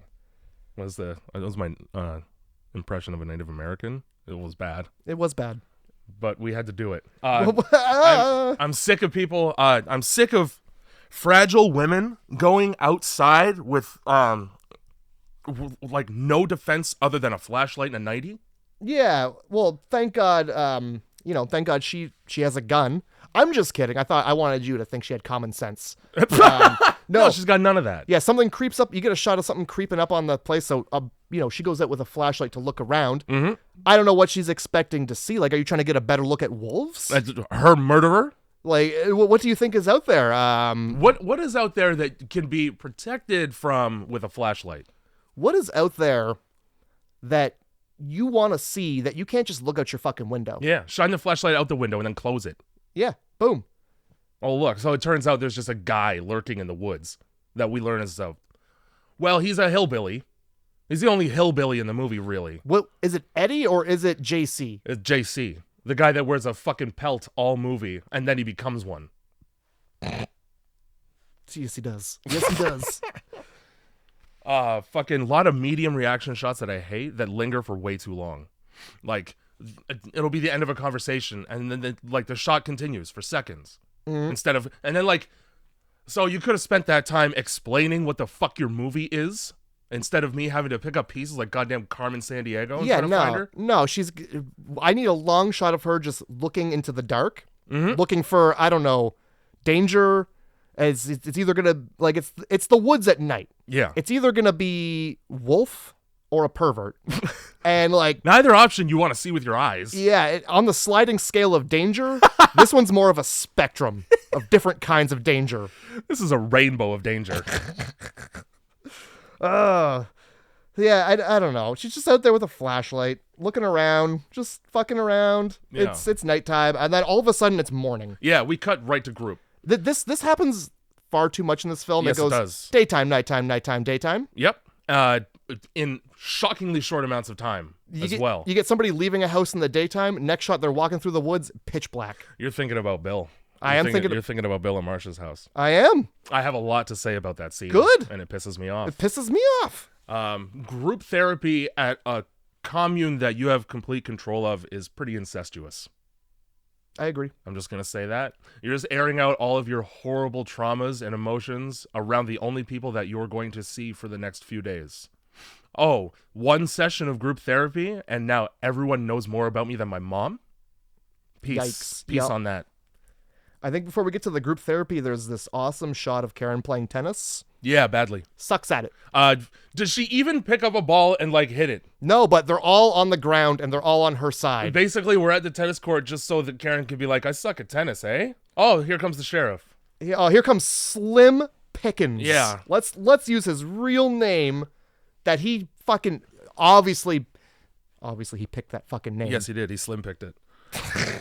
He's also not slim. Anybody, okay, whose name is Slim Pickens and looks like this man looks is stuck playing a small town sheriff for the rest of his life unless he gets a gym membership. You gotta have a cowboy hat, a beer gut, and pronounce it coyote to be a sheriff in a small town. We will accept all of the above. That's the only 3 things on your resume. You're hired. Do you like moonshine? Because that's like a bonus. So yeah, everybody fucking knows her. This cop knows her. Everybody knows her. And now we're in the morgue. We're in the morgue. We got Chris and Terry. We still don't know their names because they've never spoken them up to this point. Yep, we got Investigator 1 and Chris. For some reason, this coroner's office doubles as a mechanic's bay because they bring in the body that they're going to look at on on the same thing that they used to lower the engine block into the car from Greece in Greece. It's just a bunch of chains and pulleys and an industrial button array. Yeah, they gotta get that body up so they can check underneath. You got gotta get under the hood there. We're changing the oil out on his body today. Undercarriage is all blown out. Oh, jeez. That's what happens when you don't get the undercoating. They're in this morgue. The mortician is like, yeah, we got Eddie's dead body right here. Yeah. And he knocks on the door. Eddie, you got visitors. Dickhead. And this is the thing with all coroners in every movie. Why do they have their food next to parts all the time? On the same tray that there is a brain he's dissecting, also a hamburger. Those are too close together. And they're too close together, in style. It's like eating a chocolate bar while you're shitting. So he's just not paying attention. All of a sudden, he's dissecting a bun and got a mouthful of frontal lobe. Yeah, you look at that brain and you have the ground meat in your mouth and you go, I bet that's how that feels in my mouth too. and then immediately throw up. I imagine Dude. brain to be very jelly. Yeah, Very, very- I think Like you bite into it and it just kind of like, I don't know, like Jello. Like it it's just almost spongy if it's cooked, I would think. probably. You know? Probably. It's a fatty organ, right? So like Is it? I don't know. think. I don't know. I could be wrong. I've never touched one. It's at least an organ. I don't know how much. I'm gonna give a brain a poke next time I see one. See what I'm it's like. picturing Ray Liotta in Hannibal when he gets his head, Oh yes. whatever can opened right open, Yeah. and then he's just like, it's like cutting out pieces and like putting them on a flambe, like a fucking like you're a Benihana, Yeah. Oh, and it looked like it would have a spongy texture, and then he like feeds one to him, like right? a squid, you know. Yeah. A squid is a good way to. I think a Jello squid. It's probably tasty. I've heard that if you eat human brain, it can fuck with your DNA makeup. I believe it. Like the whatever chemicals in it can like affect you psychologically. Like Yeah. they meld together or something, which is so fucked to me to think about. I remember in like grade 9 science, a science teacher said that, Mm-hmm. and then like she was trying to explain that, and then some kid's like, "Isn't it just because like you be like eating a brain, and then you go, wow, I'm eating a brain, and then that makes you just get really upset that you're eating a brain?" I mean, I would. Yeah. If I found out what I was eating was brain and you didn't warn me beforehand, I might be taken aback by that. Yeah, but not quite. You're almost there, you stupid fucking idiot. Is what she said. I don't know why she said that. Oh man, that's the best teacher I've ever heard. That's that. Body's gone. Body's gone. Before we get to the coroner, I think. Yeah. Oh no, that does happen after. Okay, they linger on the fucking that cabinet. That's what I mean. That shot lasts too long. We realize the body's gone, and then it's just three heads staring into nothingness. Because he thought a trunk shot from inside the cabinet would look cool. Yeah. And there's claw marks on the inside of the door, and they're Claw marks and blood. how are there not claw marks on the outside of the door? It's a thin piece of metal. Also, how is the door not kicked in or out? Yeah. Why is it still a pristine, perfectly working door? From the outside? Yeah. Because Eddie's he's Well, he's a polite. goddamn werewolf. He knows how to close a goddamn door. Yeah, why was the door? Why did you shut the door behind him to be courteous? It's maybe that it's also like a fridge, right? Yeah. Oh, he just didn't want the meat to spoil. Well, yeah, and also we're not paying to cool the fucking house. Yeah, that makes sense. Thanks, Dad. my boss's dad used to say, "Close the door. We're not warming up the outside." It's true though. It's fucking true. It makes all kinds of sense. So we go right from that back to nighttime. Right the fuck back to nighttime.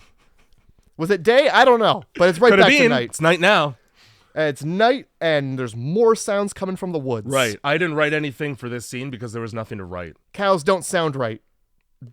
Right. That's what they say, and then the other lady's like, I don't know how cows are supposed to sound, and then there's a horrible sound, and they're like, well, not like that. At all. And then they go get a gun and a flashlight. Right. This is with one of the people that was already at the colony. So it's just Karen, this woman, now telling Karen how many attempts she's had at therapy, medication, and religions. And holding a gun. Bad. Hey. I never thought about that. Do you mind if I hold the gun for a minute? You seem like you've been psychologically unhinged for 30 years. Yeah, I'm not sure when we decided to give you the gun. I'll take that back. I did primal screaming. I did Scientology. I did I don't even, like, it was a whole urintology, with just a list So of all of the fringe science tryable by a person. how do you just try Scientology? Just give it a I don't go. think you get to just try it. Just give it a shot. I don't think they let you go. Yeah. $300 and holding two fucking metal rods later, you're scrubbing the poop deck of a giant boat for 10 years of your life. Sleeping on a cot. That's Scientology. Fucking Lord Xenu. So the flashlight dies. Yeah. Every horror movie. Every horror movie, when all you have is one light source, it dies. And of course, that dies as soon as they find a disemboweled cow. Yeah. That So- poor cow. And so the flashlight dies, and then the other girl's like, well, what's wrong? The fucking flashlight's dead. What's wrong, she says, and Karen is so fed up with that question. She basically goes, what the fuck do you think, bitch? The light went out. Use a fucking brain cell. Yep, use one. Use one fucking brain cell. Sheriff sneaks up on him and taps him on the shoulder. Not the thing to do when somebody's panicking at night with a gun in the woods. Probably announce your hey guys, I'm over here. I'm not gonna kill you. you know? Yeah. Honestly, especially with all of what we know about this lady and how she's just fucking unhinged. Both of them are. They should all know about how unhinged this particular lady is. And so they look down at the cow, and we realize that coyote didn't do that. Nope. Now what? Well, daytime. Daytime, surprise. Once again, two people who we don't know the names of are now in a different location randomly.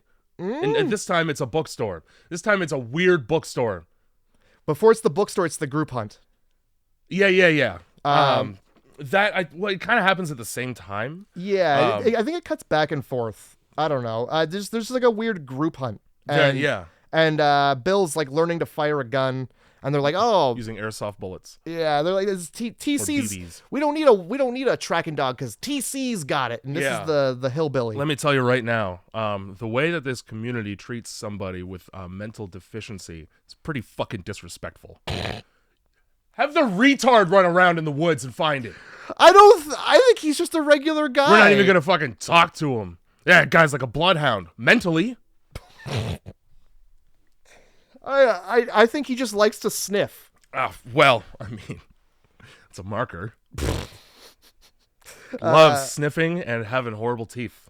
So I don't know if they're on the hunt for what's killing these cows, I believe or they if are, this is just a hunt, because later Bill kills a rabbit. Yeah, he kills a rabbit. He's pretty good at killing rabbits. I think they're going hunting, but then also searching for, the culprit.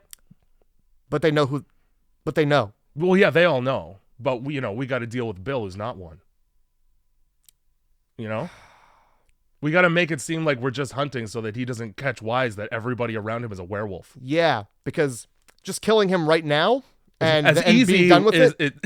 Let's keep up this ruse so that the nympho can fuck him. Yeah, we got to get that going. So this fucking bookstore pisses me off because it's like a buy and sell kiosk. It's like a Middle Eastern bazaar. It's just, yeah, you like that thing? I don't know, fucking $5. And but these two reporters are trying to do like hard-hitting professional journalism by reading books about folklore. Yeah. Oh my God. Basically, like, what research did you do for your piece? Well, I read Goosebumps and Scary Stories to Tell in the Dark, and that's probably good, right? You're an expert. Yeah, we're gonna get you in charge. Well, this will be a good. This could be a puff piece before the fucking whoever Al Roker with the fucking weather. So this scene opens up, and now I wrote this here. Two nuns walk into a satanic bookstore. They both look around until they see a bust of Satan. Mm-hmm. That's the scene. It's not a joke. So, it certainly reads like one. That's the best joke I've ever heard. No punchline, didn't need it. Just two nuns walk into a satanic bookstore. Great. Yeah, and then we just never see him again. Nope. Yeah, the bookstore owner was like, we get all kinds in here, huh? It's just some nuns, man. That's cool. And then Chris is the guy. He's like, so, do you know anything about groups that steal dead bodies? Oh, yeah, he does. Yeah, as it turns out. Slide me over to this exact book that I probably just read because I myself am interested in this topic. Is he, though? No. He's not. Just he's got an eidetic memory for all the weird, gross shit he's got on his shelves. Yeah, he knows far too much about werewolves. Yeah. And for somebody who literally just said, hey, I don't believe in this. Yeah. Let me give you every fact that I didn't know. Mm-hmm. That werewolves can regenerate. Yeah. They don't need a full moon to transform. Yeah, that's probably something just for this film. Probably. Silver bullets and fire are the only way to kill them. And if you don't kill them properly, they come back from the dead. Like a starfish. Like a starfish. Like a lobster. Now, then he goes, I'm just trying to make a buck. He's like, yeah? You put all that effort into knowing those things just so that you could sell 2 books to strangers? That means that he's got like a nice little anecdote for all of the 15,000 books in this store. Or he's a liar, and he just goes home and like puts fucking Wolfbane on. He's got garlic just around his neck. He's just eating it in tea. Just sleeping with a crucifix around his fucking chest. No, he's running the gamut. He's like that fucking the Egyptian helper from The Mummy when he has the necklaces of fucking every religious symbol and he just tries them all like spaghetti at the wall. Yes. So eventually one of these is going to work on mummies. Oh my god. That's cool. We'll take those 2 books and make a point of pointing out that also I have silver bullets for sale that conveniently somebody ordered and then just didn't come and pick up. Probably because they were fucking killed and eaten. Probably. My favorite thing about these silver bullets is that they don't get purchased right away. No, although they should have been. They should have been. Later they are back. They come back for the bullets, and the guy's like, hey. I don't even know how much these are worth. Then why are you trying to sell them? Best shopkeep ever. What was your intention? You were going to wait for somebody to come in interested? Okay, give me 72 hours to figure out their cost. It's like on Pawn Stars. Like, I got a guy. Hold on. Yeah. And then 2 seconds later, this dude's through the door. Like, all right, look at what are these bullets? Yeah, silver, $1 million. Yeah, fuck. I've seen silver it's a cool bullets. $1 million. That's the friends and family rate for those.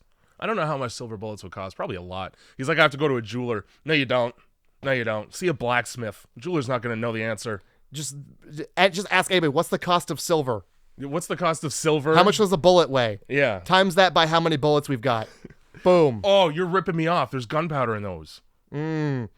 Well, if they're hollow points, they're heavier. No, it's the opposite. Yeah. So we cut right to fucking. Yeah. Bill shooting this rabbit. Here's the problem. Bill shoots this rabbit and kills it. And then they're cool with that. I guess that gets him into the club.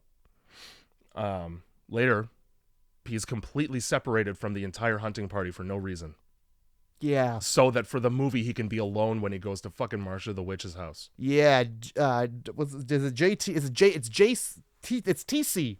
TC. TC. Yeah. I don't know what It's the only guy around, and that's because he fucking lives there. Yeah, and he's just like, well, okay. First of all, again, Bill does not eat meat. No, he doesn't. Why did he kill this rabbit? Seemed too fine with it. And he's just walking around holding It's not this. for a moral reason that he's a vegetarian, obviously. He's just got a dead rabbit in his hand for half this fucking film. Yep. And then TC's like, yeah, hey, my sis will cook that right up for you. Oh, yeah, she'll cook that right up. She don't care. I'm just going to offer the services of everybody in town to you. Fine. She's not doing anything important. She's a woman. Yeah. Oh, and get her in the kitchen cooking. Also, by the way, if you kill something and you don't eat it, that's a sin. How about those cows then, TC? How about those cows? TC. How about Terry later? TC. You guys really aren't eating the people you're killing. Or the animals. Yeah, you're like a fucking 7-year-old just pushing your peas around on your plate. So fucking, yeah. Bill here's the problem, right? Like, already it's been clear that Marsha is into Bill. Wants to bang the shit out of him. I knew that the second she looked at him. Yes. For some reason, though, that's not good enough for Bill. Let me get up close and personal alone with her and see how long it takes her to throw herself at me. Turns out the answer is about 30 seconds. Oh, yeah. He brings her that dead rabbit and she's like, I'll cook this later. Let's mouth fuck. Here's the thing. Cook it right now. Yeah. That's why I'm here. And he gives in for a sec, and then he's like, this is probably not a good idea. Yeah, I wasn't sure if he was giving in or if he was just trying to, like, pull away, but... I wrote, Bill just wants his rabbit cooked, and all Marsha wants to do is choke a chicken. Beautiful. All right? This scene sucks, because when he goes outside, it's night. It was fucking day inside. It was day inside 10 seconds previous, because the light was shining right through the window. That's how the illuminated kiss happened. And now it's pitch black night. And he's being followed by a jaundice eye. Just... the yellowest eyes in this movie. Why do werewolves all have cirrhosis? Liver disease runs in the clan. Yeah, something about werewolf blood really makes you need dialysis. And so that's that. It's just Bill at night walking around alone. It must have been that like winter time. You know how it's like 4. It just happened so suddenly now. 4 p.m. All of a sudden it's midnight. Yeah, it's time's different. So at this point, he gets tickled by a werewolf. Yeah, he gets a little tickle. I immediately go, if this is what I'm in for as far as the werewolves in this movie, I'm turning it off. It was so. First of all, they fucked up the sound cue, so it doesn't hit right. It's supposed to be like a shocking, tense moment, but the the score in the background comes in way too late. And then also, this werewolf costume is the worst one in the movie. Oh, yeah. It just looks like it looks like Pokeroo. Remember that shit? It's the same. It's a guy in a Barney. Yeah, a super long neck to make it look taller, but the shoulders are still way down low. Yeah, and his head is in there and he can't see shit. It's the same fucking one from the end of the film when the wolf goes in through the back window and bites her, but somehow stretches his fucking head across the back seat. Oh my god. And then so like I was like, this is the shittiest shit that I've ever seen. It's like a fucking Halloween costume that this guy's wearing. Yeah. And then he fumbles around near Bill's stomach because he can't see anything, and then he just leaves. Good werewolf. Yeah, he's just fondled by a wolf and left to die. I suspect it was Marcia. I'm going to be honest, because she turned him, right? Yeah. I get the sense probably it was either Marcia or fucking TC. So the thing is like, you don't even see him get bit. No. You just see him get manhandled, and then that's you that. hear like a ripped shirt, and you're just left to assume that there's like blood or something. Yeah, and then later on we have to find it out. I didn't think he got bit, so I was just like, oh, he got wolfed, and that's that. That's what I thought. And then he's somehow still alive. Fucking, this is when I noticed that, because we cut back to Chris and Dumb Terry. Chris, these two are in a relationship. I don't know if they're husband or wife or boyfriend and girlfriend or what. I think they're just hooking up because the phone rings later on in the movie and Chris is like, I'll get it. It's my phone, as a way of hinting at her that she needs to go get the fucking phone like a dick. But they're driving in this scene and Chris is just talking. Like, this isn't a conversation between two people. Chris is talking to a statue and expecting it to just listen and hear his words. Like, there's no dialogue. He just fucking won't shut up. Oh, Chris. And she doesn't say anything. Like, this is the weirdest conversation I've ever seen happen. Is this where they're just like in bed together? That was for the phone. Like, this was in the car though. I can't remember why they're driving. I think they're driving away from the bookstore, like back to the news station. Yeah, or something. okay. And he's just saying things in her direction generally, and like not even sticking around to acknowledge, like, see whether or not she heard him. Just talking for the sake of being heard. Yeah, exactly. So yeah, this is where they're in bed and they get a call that Bill's been bitten by a wolf. Right. And then, so that's when, so stupid prank, or whatever you would, it's not even a prank. It's just him browbeating her into getting up out of bed and answering the phone by sarcastically saying he'll get it over and over. Hey, it worked though. Perceptive. I don't. Yeah, no, he's man, horror movie boyfriends. Never great, eh? Never great. So yeah, but the good ones die. That's what happens. Bill's been bit, and so they gotta go. Yeah, that's that. Fucked. Come get us, please. But for some reason, Chris has to stay to pitch something. He's got to stay at it. Yeah, do whatever work on the pitch, and then they can't drive back because the doctor says it's not a good idea, because of his injury. But it's because he's going to turn into a werewolf. He's a bad doctor. He's not great. I don't think I would. If a doctor's telling me not to go to the hospital, I'm probably not going to listen to that doctor. I'll go to the hospital even more times. Yeah, doctors generally want you to be at the hospital. They're not looking, need to be there, yes. They don't want to treat you outside of the hospital. No. They're off duty. It's dirtier also. That true. Yeah. And that's that scene. Yeah, Bill's a shitty vegetarian, and so am I. I think, they're having like a picnic. Something like that.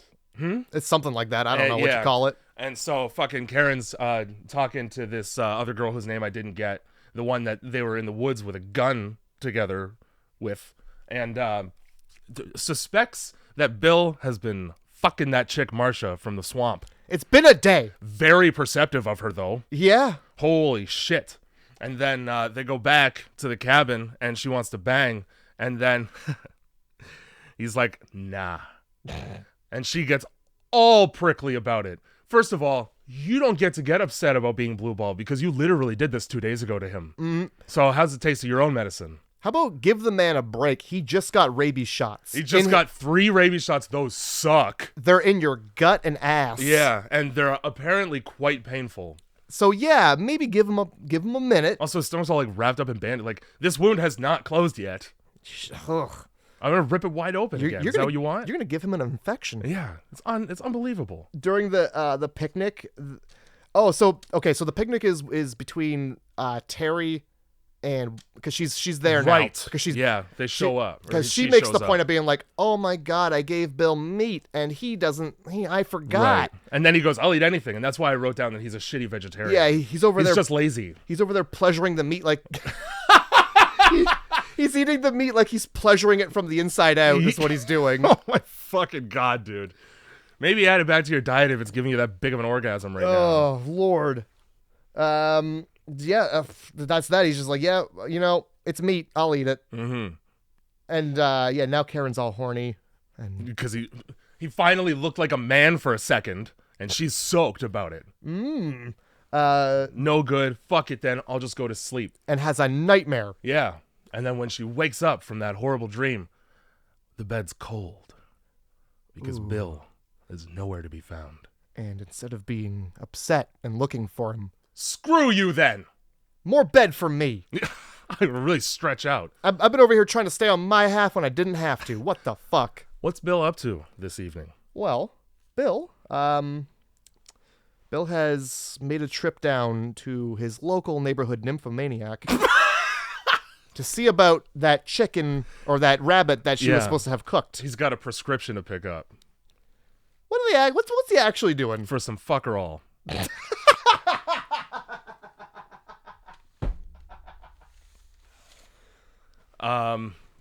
He's having a very a nice fireside right there in the filth and dirt ass naked bang where you turn into a werewolf midway through. Great. Mm-hmm. And then he howls, and you get to know that the howling in the woods is actually werewolves. And Doc, there's just a shot of Doc for no reason, looking out the window going, yep, that sounds like a werewolf, all right. Werewolves fucking. It's a beautiful sound. That's why he's got this colony in the first place. Oh, yeah. He's just there to listen to wolves fuck. There's oh my god, this is... You can tell they really put a lot of effort into the werewolf transformations in this movie, surprisingly. They should have put a little more, just a smidge more effort into this one. Oh, yeah. Especially because you can tell that Bill, like the actor himself, is really struggling with the false teeth. He keeps just moving his lips around like he's got fucking dry mouth. Like I smoked weed right before this scene. Yeah. Oh my god. And then and it's just they look the same by the end, really. Somebody glued pubes to their face. Yeah. That's all it is. The fake hair during transformations is real bad. It gets better once you're actually a werewolf. Like, you know that they had maybe 1-2 suits max that they put a lot of time and money into. Yeah. And the rest of it is just like, strap these hockey pads on and we're going to glue hair to you, like in Jackass 2. Yeah, it's the transformation. You don't see the hair grow either. It's just like a shot of the face, a shot of the hand. And now somehow I'm hairier, like I just hit puberty. Yeah, and it's not wolf shaped. Just a face. And then like also the hair totally changes like position and density later on when they're actually werewolves. I noticed. And then we're treated to this horrible, the worst. Like, I get it. You blew your budget. You obviously blew your budget on the wolves. I get it. There are 2 parts of this movie that are CGI. Oh, that's not CGI. I would call it CGI. I would call that 1950s Disney animation. Cell shading, 2 wolves fucking in the woods. Somebody had to draw each one of those frames. Oh yeah, and then they put it over top of it's like a green screen video of a fire that is a small fire up close and not a big fire from far away. So they just stretch it to make it look big. And then behind that is actual footage. Yeah. And then it just pans up. But you see But 2 animated wolves. Fucking. Glowing also with a sheen. Oh. Like, in old Looney Tunes when the only thing that moves in the shot you can tell because it's the only thing colored a certain way? Yeah. It's exactly like that. It's a beautiful silhouetted wolves fucking. You could have chosen any other way to do that. And then also at the end, when the wolves are pissed, it's just stop motion animation of 3 wolves in a clearing. It's so bad. You had the costumes.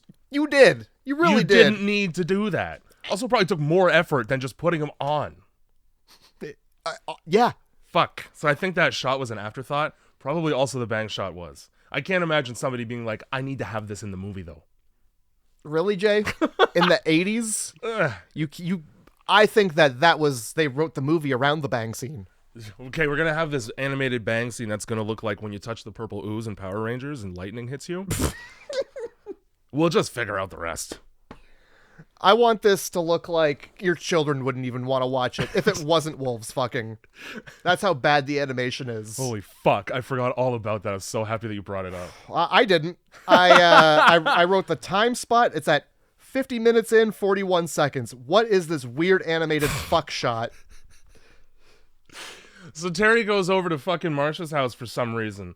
It's not really explained that she knows where she is or where she's going. She just finds her way there by luck alone. Yeah. Before that happens, she has stolen from a crime scene. Oh, all kinds of evidence. Yep. One of which is a drawing that Eddie did before he was shot in the fucking forehead. By the way, great shot. Through the door? Oh, yeah, perfect. And you hit him in the forehead? Mm-hmm. Damn.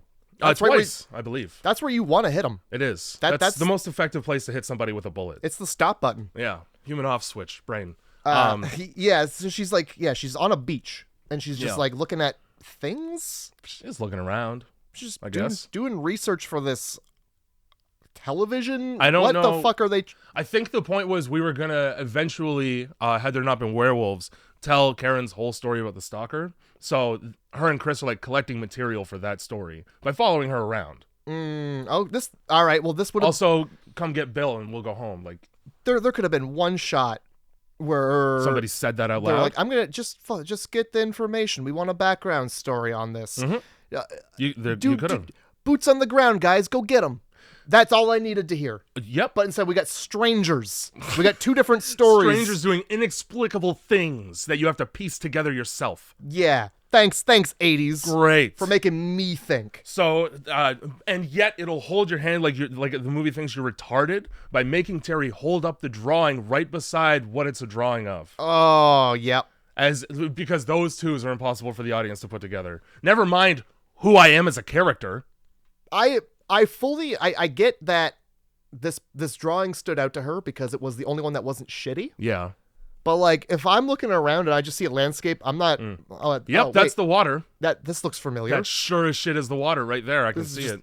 Everything's just land. It's all land. Land and some water somewhere.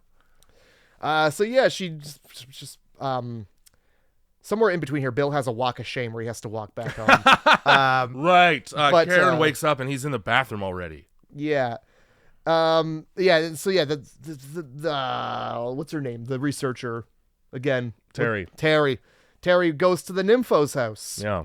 Door's wide open. Even if it wasn't, she would have opened it and walked in anyway because she loves breaking and entering. I don't know what it is about reporters and just, I can come in here. Every fucking movie. It's the same with Cabin Fever. Like, if you think a reason to enter a home is a good enough reason, you're gonna. Oh, yeah. Well, you better hope you can explain it to whoever's in there before you get blown the fuck away. Look at where you are. All of these people own high-powered rifles. They have to. There's wolves. There's wolves all over the place. Huge. Fuck's sake. So she just walks right the fuck in, and you get a shot of like wolf feet that are just walking around outside, following her, I guess. Those are just hairy boots. That's not even the full costume, I can guarantee you. It's like the cameraman's it's a grip. Okay, we need a shot of just feet walking. Put the boots on. It's not even boots. It's stilts. So, fucking Terry gets exactly what she deserves for breaking into somebody's home, which is attacked by a werewolf. Every home should have a werewolf for... Yeah, better than a guard dog. Oh, yeah. This is where we get to see the most striking news headline I've seen in quite some time. Yeah, oh, yeah. Well, before we get to this news... Yeah, so she walks in. There's a can of wolf chili. Not wolf cola. Wolf That's chili. Funny. And then she's like, oh, well, that's cool. And as she's looking around, a door opens up behind her.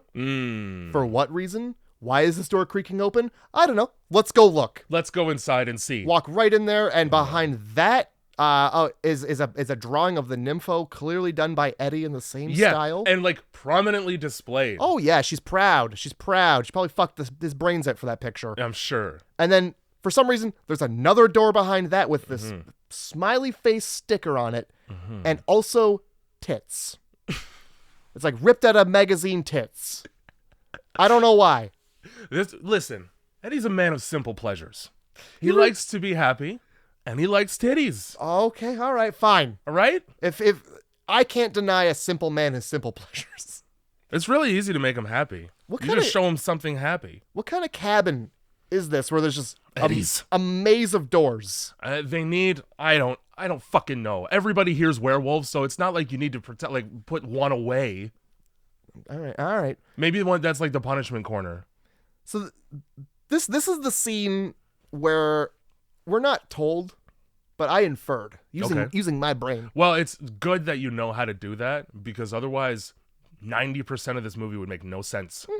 So something I happened to notice. Yeah. Never mentioned. I don't know if it was meant to be in the film, if this was the way it was supposed to be, but werewolves can't use doorknobs. No, they're real bad at using their hands for things other than like grabbing. Anytime a door is aimlessly. closed in a werewolf's face, they don't know what to do. They good. Push on it. Yeah. All they want is to get to the other side. They're gonna find a way. So that's why I'm guessing the front door was left open to this cabin. Right, because otherwise, how would they get in and out of their house? Yeah. Yeah. There's just something about doors that werewolves just can't deal with in this film. Something also about doors in the vicinity of werewolves. They're very clearly breakaway panels. Yeah, I could tell where he was gonna smash through the door before he even did. You mean by the way that the door bowed out and you could see the panels moving away from each other? That's right. Oh, yeah. That's correct. I also saw that. Later on, when they're in the car being attacked, it's the same thing. Somebody just cut an X in the roof of the car. Yeah. We'll talk about that car scene later. Oh. There's a lot. There's a lot, and there's so little. Fucking car scene. Let's enter this room with the titties on it. Sure. There's nothing bad behind door number 2, I bet. No, not a damn thing. Just a werewolf. A werewolf and horrible newspaper clippings. Yeah, those unfortunate newspaper clippings, let me tell you. Poor sailor's wife. She's rough Eve. That wharf is going to have to be power washed. Oh, they should just cut that wharf out and let it float to sea. She's just taking pictures of strangers, the inside of a stranger's house. Well, this is probably just to get, because we've now like realized that it's fucking Eddie's house, or she has anyway. She basically says it out loud, so she's just gathering evidence for a news story. At no point does she think about calling the local police. Probably should have. No. Hey, a multiple serial murderer and rapist that we just murdered as well, that we just killed, lived right here in your town. Nah, police only get in the way. So we'll we'll keep this to ourselves. Thank you. We don't want these police muddling our TV news story. I don't need more blood on the scene. So we got we got a visitor coming. Yeah. Somebody shows up. While the nympho is, out of the house. That's right. Who's visiting? Well, I believe this is JC. It could very well be. I'm pretty sure because his arm is gone later. Right. Yeah, no, it is. For sure.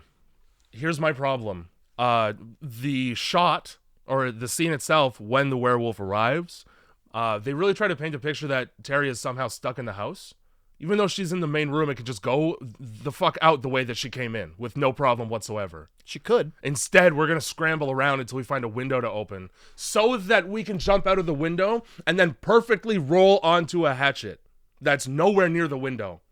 Did you happen to catch that? I did. You caught her jumping out the window and then deliberately rolling onto the hatchet so that it lands in her hand perfectly. It's nice when life works its way out like that. Oh, man. Obviously, I mean, 1 in a million times. It's going to happen once, Jay. So mad about that. And then instead of running away to safety, we're going to crawl under the house. Not even under the house. In like the little spot where you would put firewood. Yes. Yeah. That's so that when I get killed by the werewolf, I'm basically already in a coffin. Yeah, what I would like to be is cornered. Yeah. But and that also unable to stand. Yeah, absolutely. That doesn't happen though. The wolf tries to get her from behind. Yeah. And for all of his efforts, he gets his arm cut off. He gets his arm cut off, and then this is when the movie turned around for me.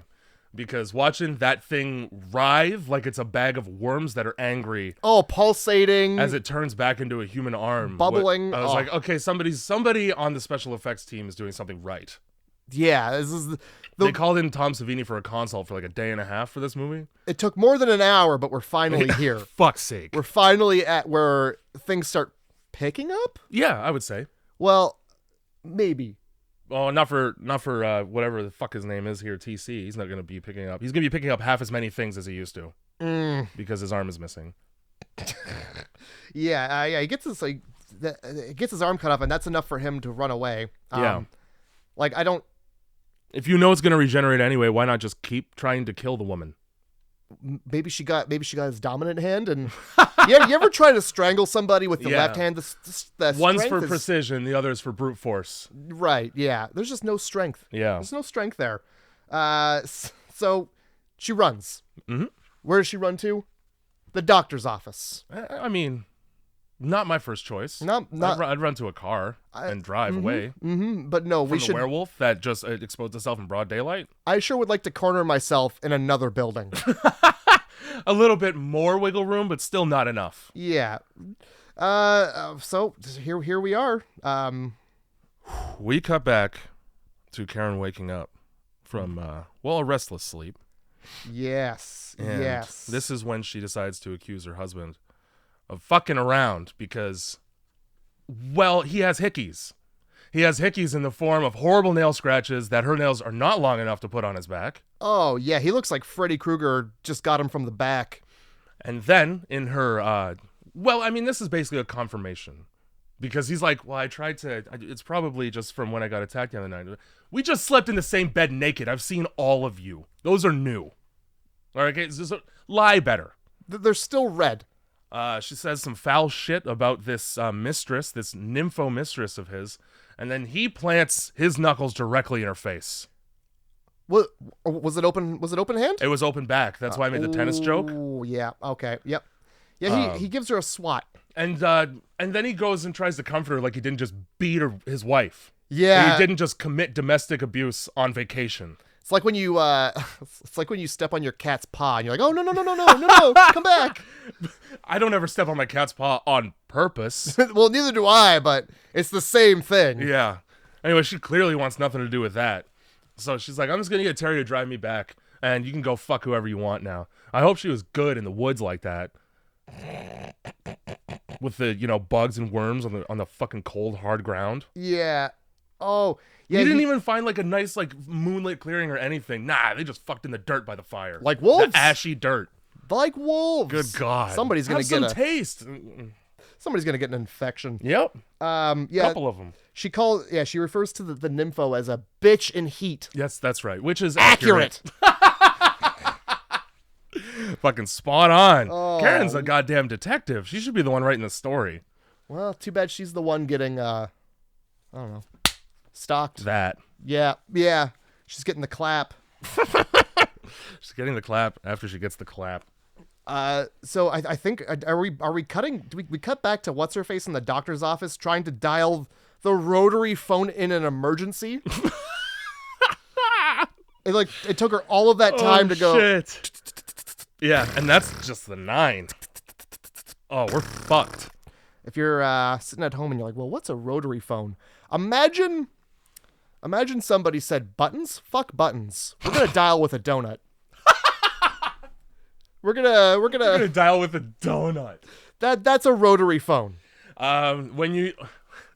It's a circle with a plastic plate over top of it with a bunch of holes. Now, those holes represent the numbers that you have to dial for the phone number. The problem is, if you want 9, you have to drag that hole fucking clockwise all the way around, and then you have to wait for it to go back. Oh, yeah. Nobody has ever prevented a murder by calling the police with a rotary phone. And you know what's funny? These phones are so old, you would think that 911 might have been 119. Yeah, how about no 9 in the police phone number? How about no 9 in there? How about 3 1s? So that I can get my fucking, because then it's like, Dispatch, what's your emergency? It's fine. They're dead. They're dead now. No, don't worry. I'm just being stabbed. I thought maybe I thought I had enough time to call you guys, but that 9 really fucks you, huh? Oh, yeah, nope, my guts are out. Matter of fact, don't worry about the police. Just bring an ambulance. Yeah. You know what? People in fucking 1980, they never even called the police. They just called the ambulance. I feel like a long enough ago, anytime you picked up a phone, there was just like an operator. Yeah, switchboards and buttons. Yeah, you just pick up, and they're like, oh. Operator, ah! Yes? Who would you like me to connect you to? Ah! Okay. I don't, that's not on my board here. I'm not sure. Yes. 15. I wish I knew code. No idea. I was just going to say a bunch of things and have it sound good. But Back, like, Klondike 527. there you go. That's what I was trying to think of. It's Yeah. always Klondike, like the ice cream bar, but not. Back when phone numbers were separated into alphabetized jurisdictions. So Klondike is just the code K, basically. I'm in K region. So if you dial K527. Oh, yeah, like Army code. Yeah.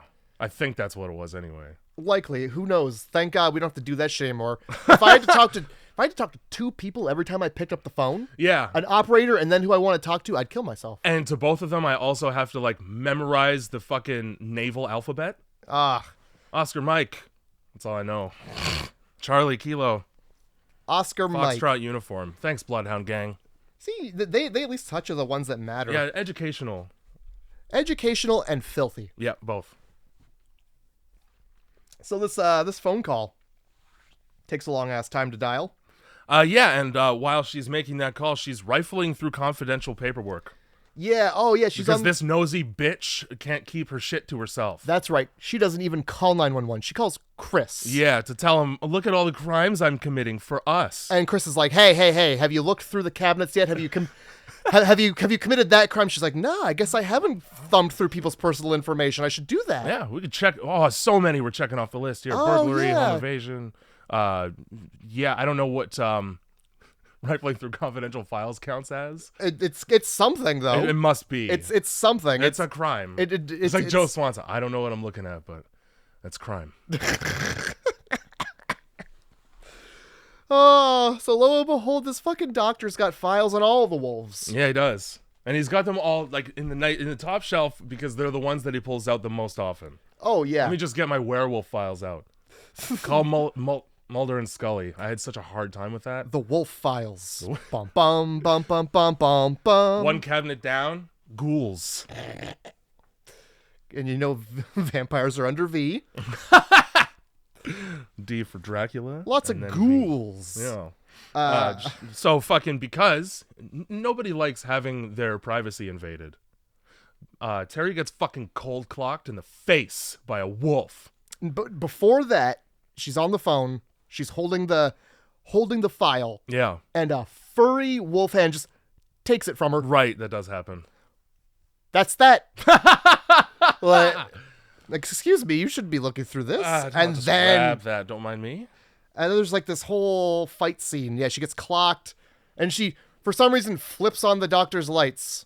Yeah, why? Why would you want to see what's going on in this room? For like the 2 seconds where the wolf goes, oh, that's bright. Oh, my eyes are adjusting. For some reason, she's of the opinion that werewolves get injured by UV light. First of all, that is vampires. Tungsten. That's 100% vampires. That's right. That's correct. But yeah, so they there's a whole scene here. Well, it's a fight scene. Chris gets to hear it over the phone. Scene? Yeah, in a way. Chris gets to hear it over the phone, so he drops everything because clearly she sounds like she's dying. You get to hear her, yeah, and like she's also tape recording at the same time for some fucking reason. So there's a recording of it as well. She gets strangled so hard that blood comes out. Yeah, see, okay, so here's where I got confused, because it's like he picks her up by the neck. Yeah. There's nothing I would call an attack, but boy, she sure does go limp and begin to bleed. Yeah. But not a lot of blood. No, just enough to get all over the tape recorder grossly. So here's where I thought that he was biting her, turning her into a werewolf. He does that after, I believe, based on the condition of her body. Like, you don't get to see it, but her throat's wide open. There's that, and then like they got her laid out on the table at the end, and all of her my guts are God. out. Yeah, that's right. So they must have done that afterward. Yeah, so he didn't bite her. No. He didn't attack her. No, this is takeout for later. Yeah, like I don't understand what I was supposed to understand. Like what? She just went limp. Is she dead? Is she asleep? I didn't know either until you see her laid out on the table briefly. Yeah. And let me talk about her laid out on the table briefly. Absolutely. Karen goes to the doctor's office because he needs a ride. She needs a ride home and assumes that he can do so. When she arrives, it's very dark. Obviously, a nightmare has occurred inside of it because things are just strewn about. Another crime scene entered, if you will. And underneath a sheet on a medical table is Terry, with only her head and neck exposed for no reason. Karen goes, she has a hiccup about it and then moves on. She doesn't give a fuck about her best friend at all. You know what? I think she even just is like, ugh, and she covers it up. Yeah, she's just like, fucking, ugh. Ew. You know? Ew. Then we turn around. Then we get a close-up of Karen's back. Then when we turn back, Eddie is now under the sheet. Eddie is under the sheet, and he's stashed the fucking girl away. When you say stashed away, I think what you meant is dropped her on the floor. Also, you're telling me none of that made any noise? She's fucking 5 feet away from the table. He managed to pull the old fucking Texas switch without her knowledge at all, without her hearing anything. Yeah, I was honestly really confused. I had to go back. I was like, wasn't that Terry 2 seconds ago? What the fuck is this? What kind of... I was like, so are they actually shape-shifting? What's happening? Exactly. But no. Fuck. Just, he just did the old switcheroo. Now this is sick. Eddie gets up off the table and goes, I wanted to give you a piece of my mind. And he reaches into his own skull, hits the werewolf button, and we get to watch my favorite part of the movie personally. Oh my God, this is the best part of the film. The first of Eddie's many horrible transformations into a werewolf. You'd think it would go a little bit more smoothly by now. This is the budget for the film. Yeah. It's right here. Putting apparatus on a man so that he can stand around and look like he's boiling from the inside. Like he's just got bugs under his, like the fucking black scarabs in The Mummy. Yeah. Just everywhere. His like face pulsates. His neck just bulges out so gross. It's like a frog throat. Yeah. It's like the dude who plays the trumpet in the video. And it just expands his throat. It's Dizzy Gillespie. I want you to know that. Good. I don't know what the fuck. Very famous trumpet player. Well, this Dizzy Gillespie and Eddie. You can do that to yourself if you want. I'm good. By having poor trumpet playing form. Because he blew with his cheeks, which you're not supposed to do because then it loosens the skin around your throat. And so you just have a bag, like a dewlap, like a rabbit's dewlap forever. Yeah, but you can fill that full of things. You sure can. You can store nuts in there for the winter. You can store all kinds of nut. What? Yeah. For the winter? I don't know why you'd want to keep it that long. So yeah, there's like, you could see the bullet hole in his forehead. I thought he was digging the bullet out, but he was, I think, because he does pull something out. Yeah. But I thought it was funnier to say that he just reached in and hit the werewolf button. Let me just fix this real quick. And then this, the most upsetting, like the best transformation scene in the film, most upsetting transformation scene in the film. His fucking face does, like, he was less creepy when he was just a stalker. Now his smile is way worse. Yeah. And now, there wasn't much illusion made. I was very aware I was looking at a head on a stick. Yeah. Oh yeah. Fuck yeah. With maybe 2 motors in it that make that fucking grin. And then the all like the snout extending shit. I don't know how they did it, but I'm impressed by it. Oh yeah, to be honest, I wish that we had seen more of it because that was, for me, the best part of the film. For those of you listening, if you've seen American Werewolf in London, that's widely regarded as the best werewolf transformation in any movie. This fucking movie will take the Pepsi challenge with that any day of the week. I would say I prefer this. Funny enough, you mentioned that. It's the same special effects guy. Is it? Yeah. He loves turning people into werewolves, man. It's his favorite thing on earth. I think that might be his only thing. But it's also his favorite. Yeah. It's gotta be, right? Oh, it's so good. With the pulsating, like don't even think I kept track of all of the awful things that Many, dude. I just wanted to focus on this grin. Yeah. It looks like a fucking, you know those it's like a fucking Japanese devil mask looking ass. Yep. With like, it's not kabuki quite, but it's just, they have like this most contorted, hugest smile. It's like somebody's looked at that and went, do that. Yeah, it looks like somebody grabbed the corners of his mouth and moved them up closer to his eyes. I think fucking so gross. I think in society, Uncanny Valley shit. It's like in society when after they're done like sucking, their mouths are super wide the same way. The one guy has like the fucking cuts, like the Joker. Yeah, and then a lot of people are just like loose proboscis dangling down. This one's more like the cuts. Yeah, this is more like a Chelsea grin. But yeah, he just has this. Oh my god, this smile that goes from creepy to double creepy. Before he transforms, I wrote down perfect opportunity to get some strange. If your husband's banging a woodsy slut mistress, then bang Weird Eddie. He's right there in the office. I mean, you could. You could. And I think Eddie might be into that. To be honest, he probably would be. Yeah. It seems like Eddie's down. Also, I don't know why you wouldn't just bite her right away if you like her so much. He spends too much time not biting her. Yeah. Like this is the whole thing. Like he wants to turn her into a wolf so he can have her together forever as a wolf. Yeah.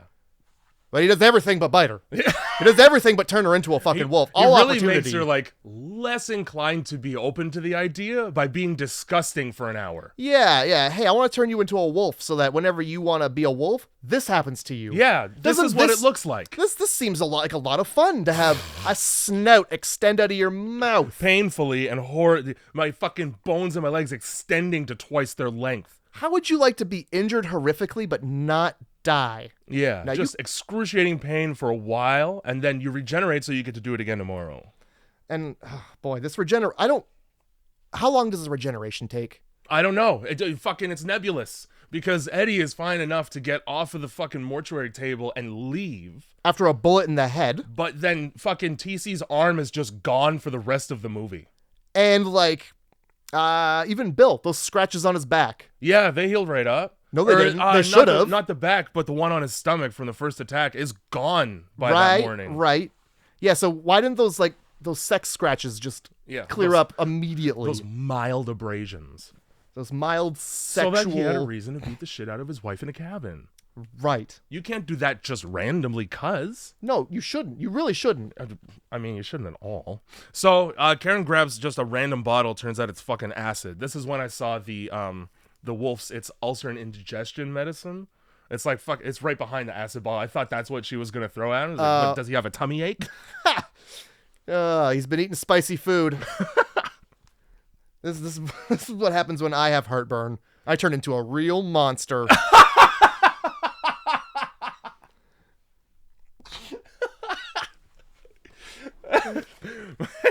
You won't like me without my morning coffee. Yeah, so you know how regular... This guy's... Listen, this doctor... Barely a doctor. Not a medical doctor. I would like to see whatever license he has to practice, and it's probably on animals. It's probably he's a vet. He's a doctor the same way he just has a PhD in something. Yeah. Something wolf related. Why does he have vials of acid just around? He's actually just an archaeologist. Then why does he have the acid? Well, you got to get all that shit off of the bones. Okay. Oh, all right, I'll give you that. I have no idea how archaeology works. Neither do I. Like it was just a very conveniently placed bottle of acid. Yeah, and it was open. I want just on the table. Like, what if you had a kid nearby? What's this? Just when it comes to acid, acid's the danger. It is. There's not a scenario where acid isn't dangerous. It's this whole function is to be dangerous. It's the point.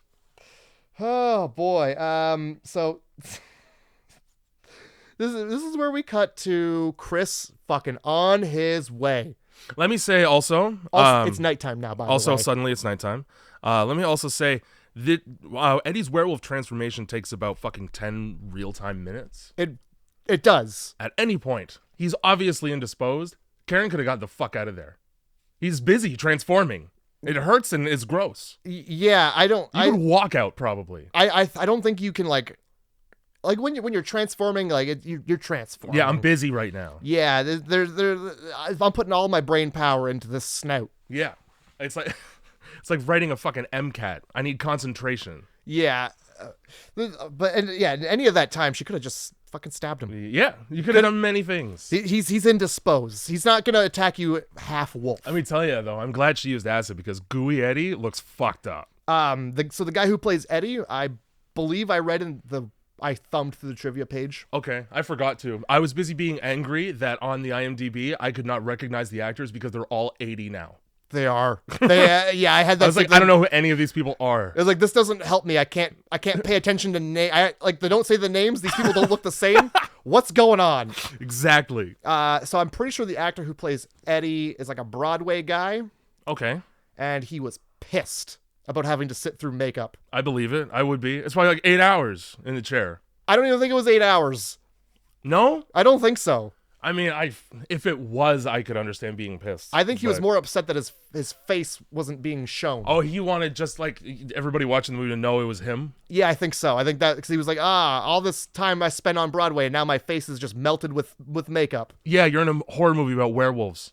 Go back to Hairspray then. So apparently he didn't read the whole script. Oh my God. This guy's the worst. Yeah. This guy's the worst guy to have in your movie. Yeah. It's a werewolf movie. Okay, so what do I play? You play a werewolf. Right. Okay, so just this is good. We're not going to do anything to this. On the contrary, we're going to do a lot of things to it. Yeah. By the end, it's going to be a mess. Yeah. Also, you're going to start off as a stalker / rapist / murderer. Do I sing? Is there a musical number? Maybe to yourself in the mirror off camera. Tra-la-la and fiddly-dee. Come into this booth with me. No. Oh, shit. So we cut to Chris on his way. It's the 80s, Jay. It is. Times were different in the 80s. They were. Mazdas were something to be beheld. Yeah. I mean, beheld. Granted, right? It's a nice looking vehicle. Sure it is. Here's the thing. It doesn't really translate when the only people who drive Mazdas now are moms. Yeah. Moms and, well, that's it. I don't know. Teachers. That's all I got. Somebody who didn't want to spend a whole heap of money on a car. Yeah. Like, this one looks like a fucking Corvette for some reason. Every car in the 80s had those flip-up lights and looked like a Corvette. That's my favorite fucking shit. I want you to know that. Oh, you like the... Love the flip-up lights. You like the Stingray? Yes. Oh, the Stingray's good. Yes, it is. That's the 70s. A lot of 70s and 80s, like, even fucking, like, you can go so far as, like, Pontiacs. Mustangs were sick back then. Oh, you yeah. know? And if you got flip-up lights, I'll pay an extra fucking $5,000 for that car. That's my favorite shit. I would pay $10,000 if I could do the lights individually and have my car wink at people. 100%. So he's trying to, first of all, Jay, first of all. There is a courtesy hierarchy at a gas pump. There is. It's first come, first served. It definitely is. And just because you pull up beside or behind somebody and all the pumps are taken, doesn't mean they have to stop filling their car with gas. Yeah, they're already doing that. Yeah. So they're probably going to continue till they're done.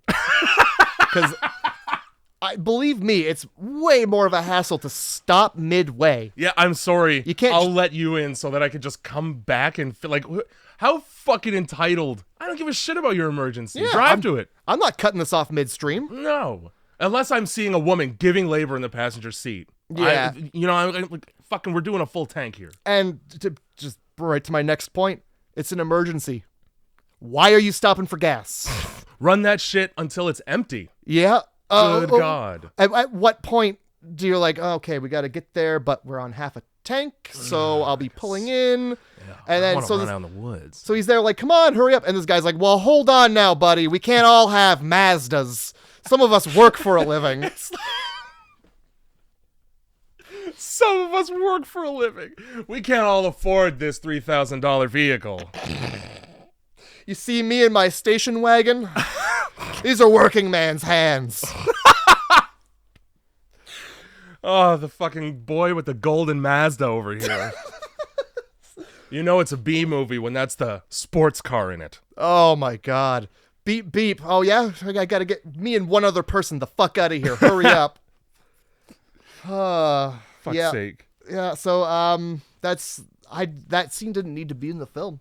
No, it didn't. It really took away from the tension of the emergency that he was trying to get to by just having him stop for gas and just like a guy that does roofing for a living be frustrated. They might as well have shown him in traffic being like, yeah, come on. This is an emergency. I believe he also stops in and just takes the bullets, the silver bullets from that store. He throws a bunch of money on the counter, but it's like crumpled up fives. Like at no point did he have enough money to buy an entire case of silver bullets. No. And he doesn't wait for the guy to be like, this isn't enough. Because it's not. Yeah, no, I don't think he wanted to hear that. I think he just wanted to be goes, bill me. I love it when people say that without giving an address, phone number, or name. Oh, that's great. Yeah, I'll just bill the guy who came in and stole. I'm just going to send an invoice to that. Yeah, so care of guy who came in and just fucking took my bullets. Yeah. P.O. Box, where the fuck do you live? I just staple him up to telephone poles like a missing kid poster. Have you seen rude man who steals bullets? Please call. So I didn't want to stop, pause the film, and sit there and count every bullet in that case. There was a bunch. Let's leave it at that. Yep. There's no way he worked his way through them. That's how many. I would say. Let's hope. If we're doing, so it looked like a 4x8, so 32, maybe 60 tops, but that's high, right? I would say 4x5, maybe okay. 20 to 25 bullets. Okay. But again, I don't want to go back and count because I don't want him to use more bullets than what he has. Yeah, it's also not necessary because who cares? Because these are the bullets. They are the ones to be using. You cannot use another bullet. Yeah. It's these bullets. Or none. Yeah. There might as well be none anyway. At this point, I wrote down, why is this doctor/therapist for a newswoman running a cottage town for monsters for no reason? And why does he invite women with PTSD there? That's a good question. Why, how, and at what point did this doctor go, Eddie's contacting you. I know Eddie. Hey, why don't I get involved here? How does this doctor get involved? Because he's just at the news station talking about... Yep. That's right. Why is this coincidentally... And just like that, we've tied two characters together where there was nothing previously. Mm-hmm. They share a werewolf that only one of them knows is one in common. And that's it. Yeah. That's all. Come to my cottage for a weekend. Yeah, like how did he worm his way into this news? You can't just walk into by writing a book about werewolves. You can't just walk into a TV station and be like, all right. He shows up like a homeless, insane person.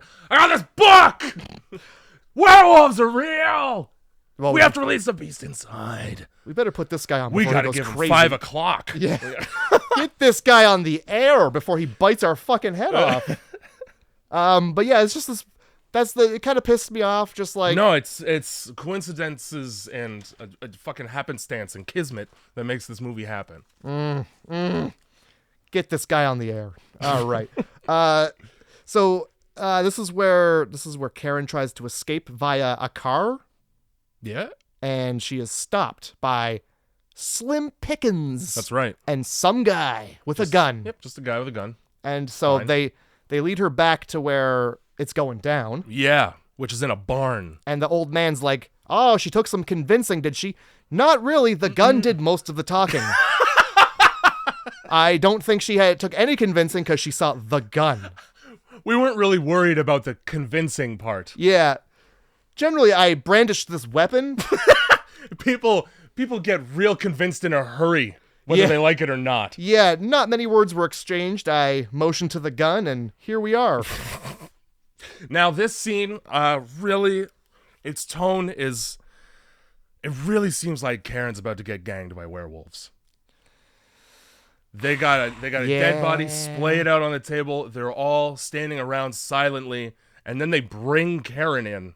And let me tell you, it looks a lot like an altar, and a couple of them have a look on their face. And I think that look has to do with Karen and her availability suddenly, because Bill's nowhere. hungry dogs will eat. All right. So, yeah, this doctor, is he a werewolf? I don't think he is. You don't get to know. You don't get to know. All right. A lot of the way to tell when people are werewolves in this movie is they put on prosthetic teeth. Half of this movie's budget is false teeth. He never opens his mouth to show them. You know what I mean? Like everybody else, in typical dog fashion, bares their teeth or dogs them, and as opposed to a bear. Oh, I was alongside you the whole time. Bad joke, dad joke. So he just walks into a gun and gets shot. Like, and he's happy about it. So I think probably he was just like the familiar that's stressfully handling a colony of werewolves all day. That makes sense to me. Yeah, everybody did have like pointy teeth. Mm-hmm. That's their transformation. A lot of them, yeah. That's all you get. It would have been too much. We ran out of money for the rest. Everybody gets a 10-minute transformation scene here. There's a lot of exposition and bullshit. The werewolves want to go back to killing and eating people instead of being civilized, which is what the doctor's purpose is to like integrate them into society. That's why he wrote the book. Eventually, I'm going to bring them back. That's why Eddie was in New York. Yeah. I don't care. Nope. The old man is just ornery about it. I don't fucking... See, yeah, the doctor walks in. And then Marshall's like, yeah, no, you fucked up. I'm the captain now. Yeah. Did you catch the part where Karen's like, oh my God, the doctor, and she runs over and hugs him, and he's like, no. Yeah, dude! No. Oh. This is no. Karen just got friend-zoned. Yeah. So he's like, hey, take the gift. Mm-hmm.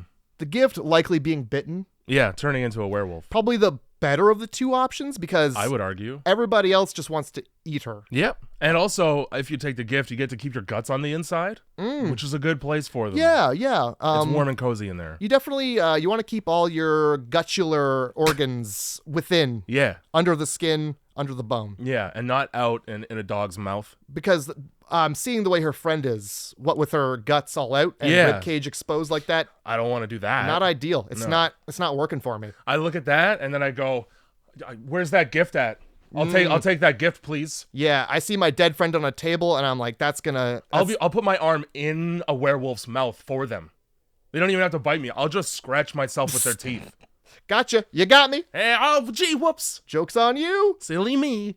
I think at this point, does Chris show up with the gun? Yes, Chris shows right up. And he makes it to the doctor's office where Eddie is? Yep. With his fucking melted face. And he, this is where being confident gets you killed. I love this. Eddie shows up while Chris is playing a tape recording of his girlfriend being horribly murdered. And he comes around the corner and he's like, fucking bring it. I see that gun.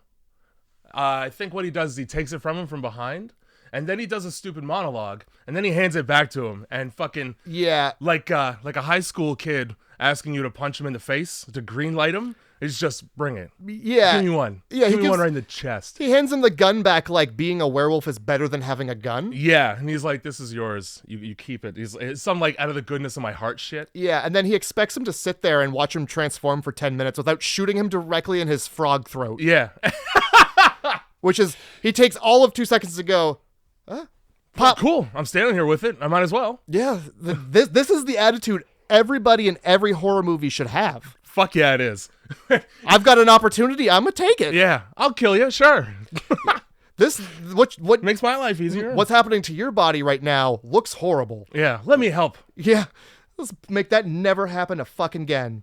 So he shoots him right in the throat and you see Eddie go, ha ha ha ha, bullets, right? Nah, yeah. I'm a werewolf, but then, nah, they silver. Yeah, they silver. And he goes right down, and that's the end of Eddie. Great. Yep. Let's go get Karen now, though. Oh, for sure. Also, where's my girlfriend? Because I don't know what happened to her, but she wasn't on the fucking floor. No. Does he see her in the doctor's office at all? No, because she's sprawled out on the table. Right. She is. So that's like a... Where the fuck's Terry? But at no point does she go, "Where's Terry?" Well, until like way later. He doesn't say that because he's listening to a tape of her being murdered. That's true. All right, fair enough. And oh fuck, he came to a conclusion. Eddie comes in. He's like, "Yeah, she's real sexy when she screams." Oh yeah, the fucking Listen to recording this is like, part. listen to this part. Like he's trying to play him a band he likes. Yeah, this is my fucking mixtape of screams. Fuck, this is our song now.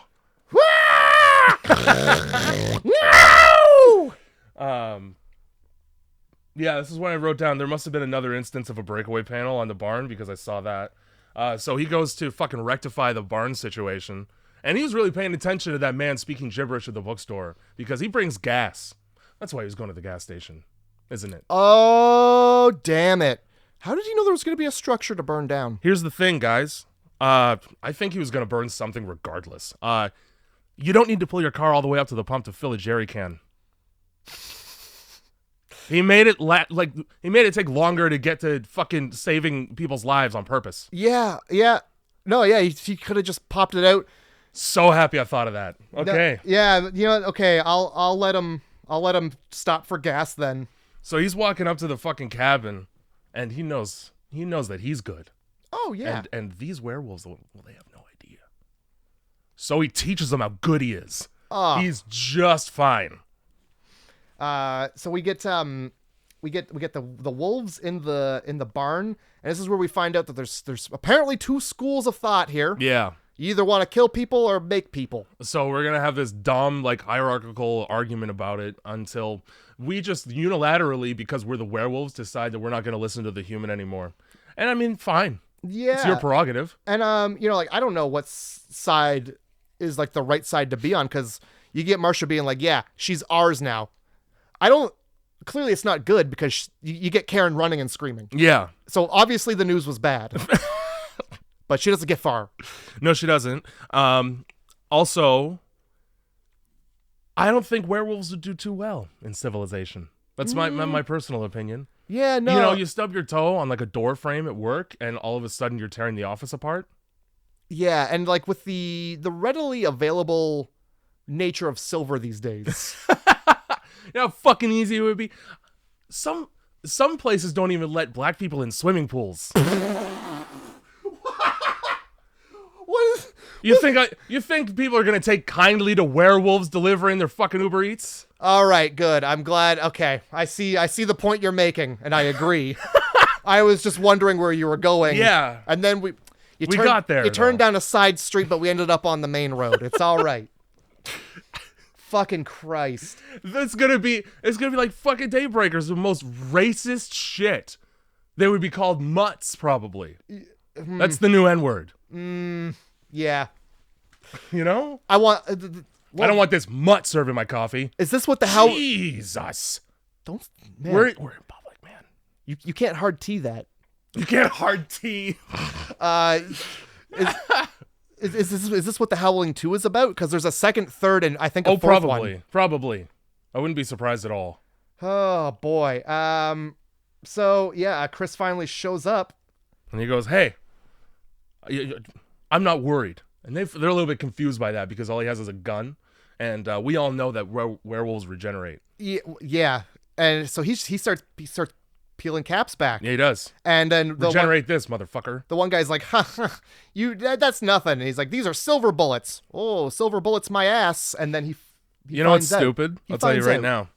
The first person that he kills is TC, I believe. Oh, right, yeah. TC's like, look at what you did to me, and he holds up his stump.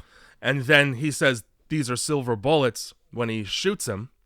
And then that guy looks at his dead friend and goes, I don't believe you. Oh, my God. Are you sure? Because he's dead. Check his pulse. He's dead, and he's right there dead. There's not really a mystery about whether or not those are silver bullets now. Mm-hmm. Still going to take him to task on it, though. Like, prove it. TC, okay. Quit laying around now. Yeah, right? A fucking oaf.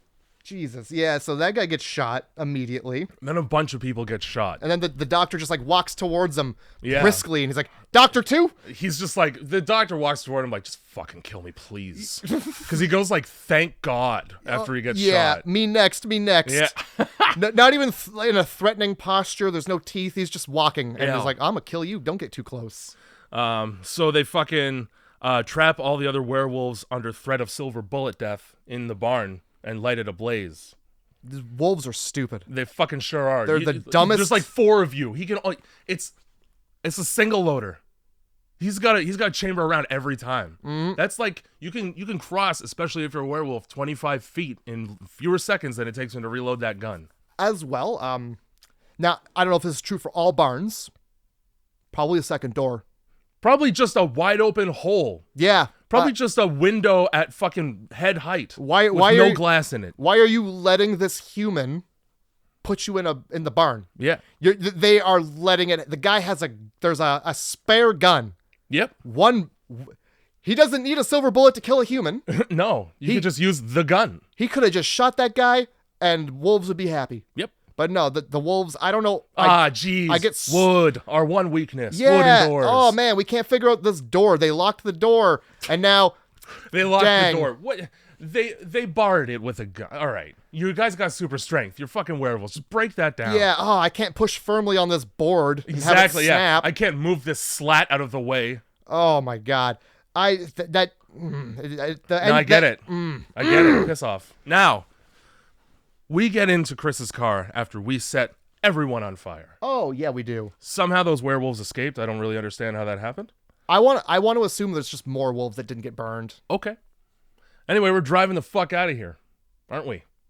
We're trying to. Yeah. We keep getting stopped. All these obstacles in the way. Yeah, we got fucking Slim Pickens. Little shootout there. Yeah, he parked his patrol car sideways on the road and just waited, which fine. That guy's a fucking sheriff, all right? You'd think that he would nail at least one of those shots instead of just emptying his gun into the engine. You would think. I would. But for a man named Slim Pickens, I don't know if he spent much time actually firing a rifle or thumbing through beans to try and find like peanuts. I don't know. I don't know what fucking country folk do. Apparently, the Slim Pickens he's referring to are gun trainers. Few and far between out in the country. Tactical police officer moves is far and few between. Slim Pickens. We got there. I was trying. Yeah. It's cool. We hobbled. We cobbled it together. So like, werewolves on your car isn't really a huge problem when you have a gas pedal. No, it's not. They certainly make it a much larger problem than it needed to be here. Yeah, they so I think the sheriff puts a bullet in his tire. Yeah, he fucks up the tire and then he's like, I smell gas, let's get the fuck out, after he shoots and kills him. Yeah. And then they get in the cop car and it won't start right away because it's a horror movie and they never will. Oh yeah, and why would a police's vehicle ever function properly? It's not like they're needed in an emergency at all. So to have that car not fire up right away, there's nothing wrong. This is where you get the breakaway roof. This where somebody just puts a gloved fist through a giant X cut into the fucking rag top of a car. This is where you get like 7 people in werewolf costumes touching the window. Yes. Just not really want everybody to know how big and gnarled my hands are. Just in like there. patting on the glass the same way you would do that if you saw somebody like pass it at the wheel and you're trying to make sure they're not ODing. Yeah, someone asleep in the garage and it's running. Yeah. It's just like it's just all these werewolves just show up and they just start touching the glass. Yeah, instead of, getting into the car. That's all it is. It's just touching glass. Yeah.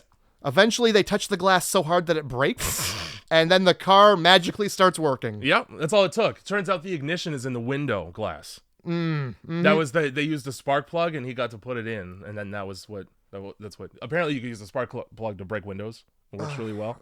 Yeah, I've actually heard that. I learned it from the Walking Dead game. Oh, shit. That's probably I probably heard it from there too. So here's my main question about the end of this movie, because the movie does basically just end. Oh well, no. So you get Bill because right. Bill was still a werewolf and he throws himself through the back of the car, extends his torso a good 2 feet to bite this lady on the shoulder. Here's my thing though, right? Instead of transforming back and being like, hey, it's your husband, why did you go the route, I'm going to try and kill you? I think he preferred to be a werewolf. Okay. I don't know. He gets her. They don't get mad when I hit them in the face. They like it. They expect it. Every time they shit on the floor, I fucking with the newspaper. Oh yeah. So I was writing, so I missed the part that it was Bill until he transforms back in the back because he's dead, and you get to see his tattoo, which I literally never saw up to that point. Yeah. So I don't know why you would. And then she just goes, "It's Bill." So you didn't really need to focus on the tattoo as the fucking marker to learn that information. No. Yeah. I think I might have saw blonde hair. Yeah. And then I was like, oh, okay. It was fucking Bill. Okay. That's Bill. That's Bill's shoulder. Yeah. Um, So here's my question, though. How are you going to explain rolling into town in a small town cop car and you just ablaze in your wake? You know? How are you gonna explain that dead body in the back of your car? Yeah. So they don't. Here's what we do. I'll just turn into a werewolf on camera in the news. Yeah. Oh yeah. She says we have to warn people. Yeah. We gotta make them believe. Your version. Seeing is believing. So we're gonna do it on a news show so that everyone has the convenient excuse to write it off as special effects because you saw it on television. If you really wanted to warn people about werewolves, walk through the street and get shot to death in a park. Yeah. All right? Oh my God. Oh, that was a werewolf. You know, like how it looks like one and is one right on the ground? Oh, I guess those exist. How Cool. come? So yeah. She sits down at her fucking desk. She goes off prompter, Yeah. starts talking about shit, and then she's just like, all right, I got to show you something now. And people just sit there.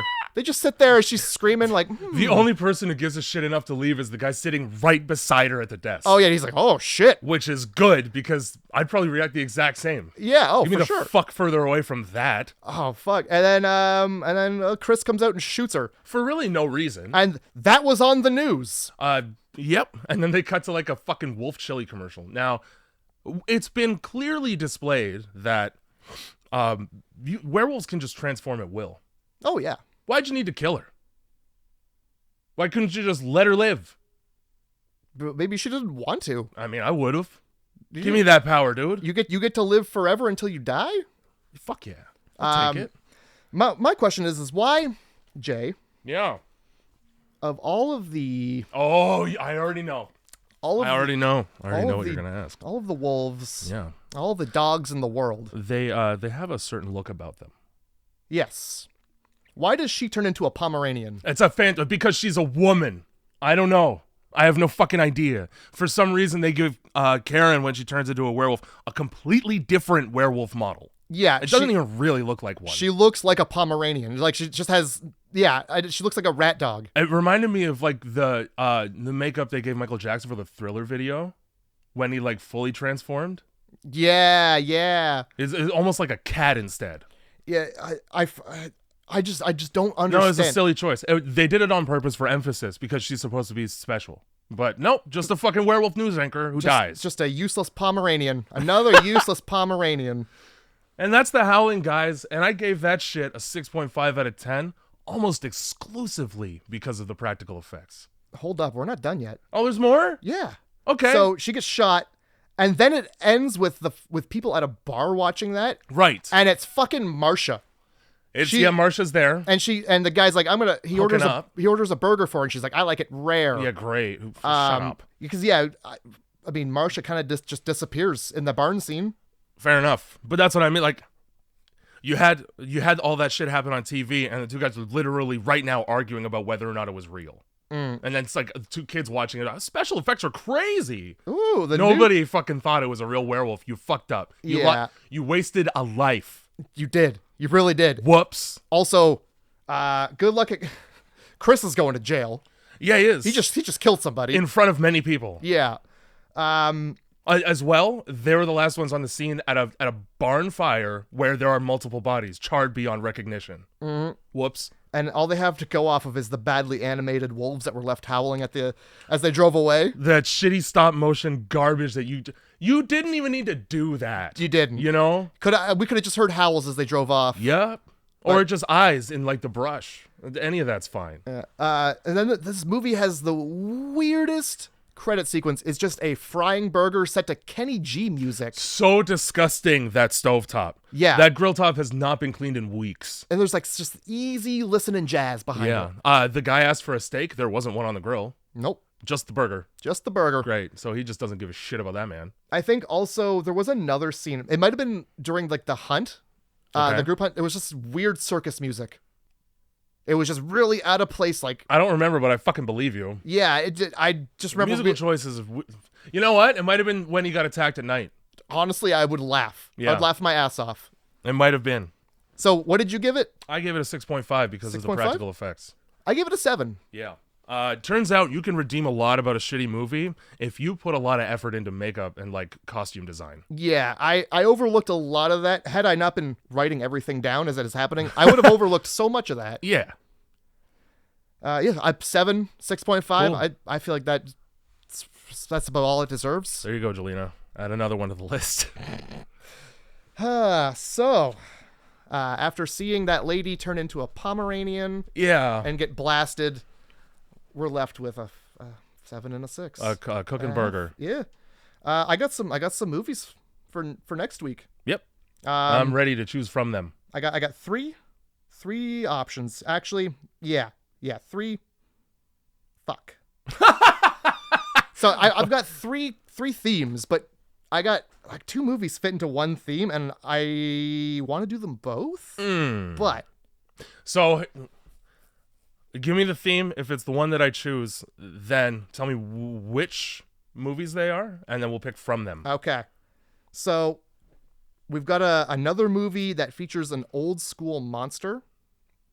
Like this one's werewolves. I'm not watching Bride of Frankenstein from fucking 1938, Matt. Old school monster. We got puppy dogs. Okay, Cujo. And we got a little getaway. A little getaway? A little getaway. Oh, like a vacation. Like a vacation. I thought you meant like the getaway scene between Chris and Karen was too short. Oh, no. just like just a nice little getaway. Was I right about the puppy dogs one? Oh, yeah. Fuck yeah, I was. Of course we're gonna pick Cujo. Cujo or Dog Soldiers? It's one of the two. I want a little getaway. You know what? I'm feeling like a romp. All right. So I need some time off. You know what? I have a 4-day weekend right now, so this is on brand. All right. So you did pick the one with 2. Okay. So here's what we're gonna do. One movie features a getaway, a little vacation. It better not literally be The Getaway. It's not. Okay, good, because that movie sucks, Mila. Well, that's also not a horror movie. It is in a way. Is it? Okay. Kinda. They meet like criminals or something. Their life is in danger. Yeah. All right. And then the other one is the trip doesn't happen. The trip is supposed to happen, but it doesn't happen. We never get our getaway. For reasons. Give me that one. I want that one. You want the trip that doesn't happen? Yeah. I want my my hopes and dreams to be shattered creatively.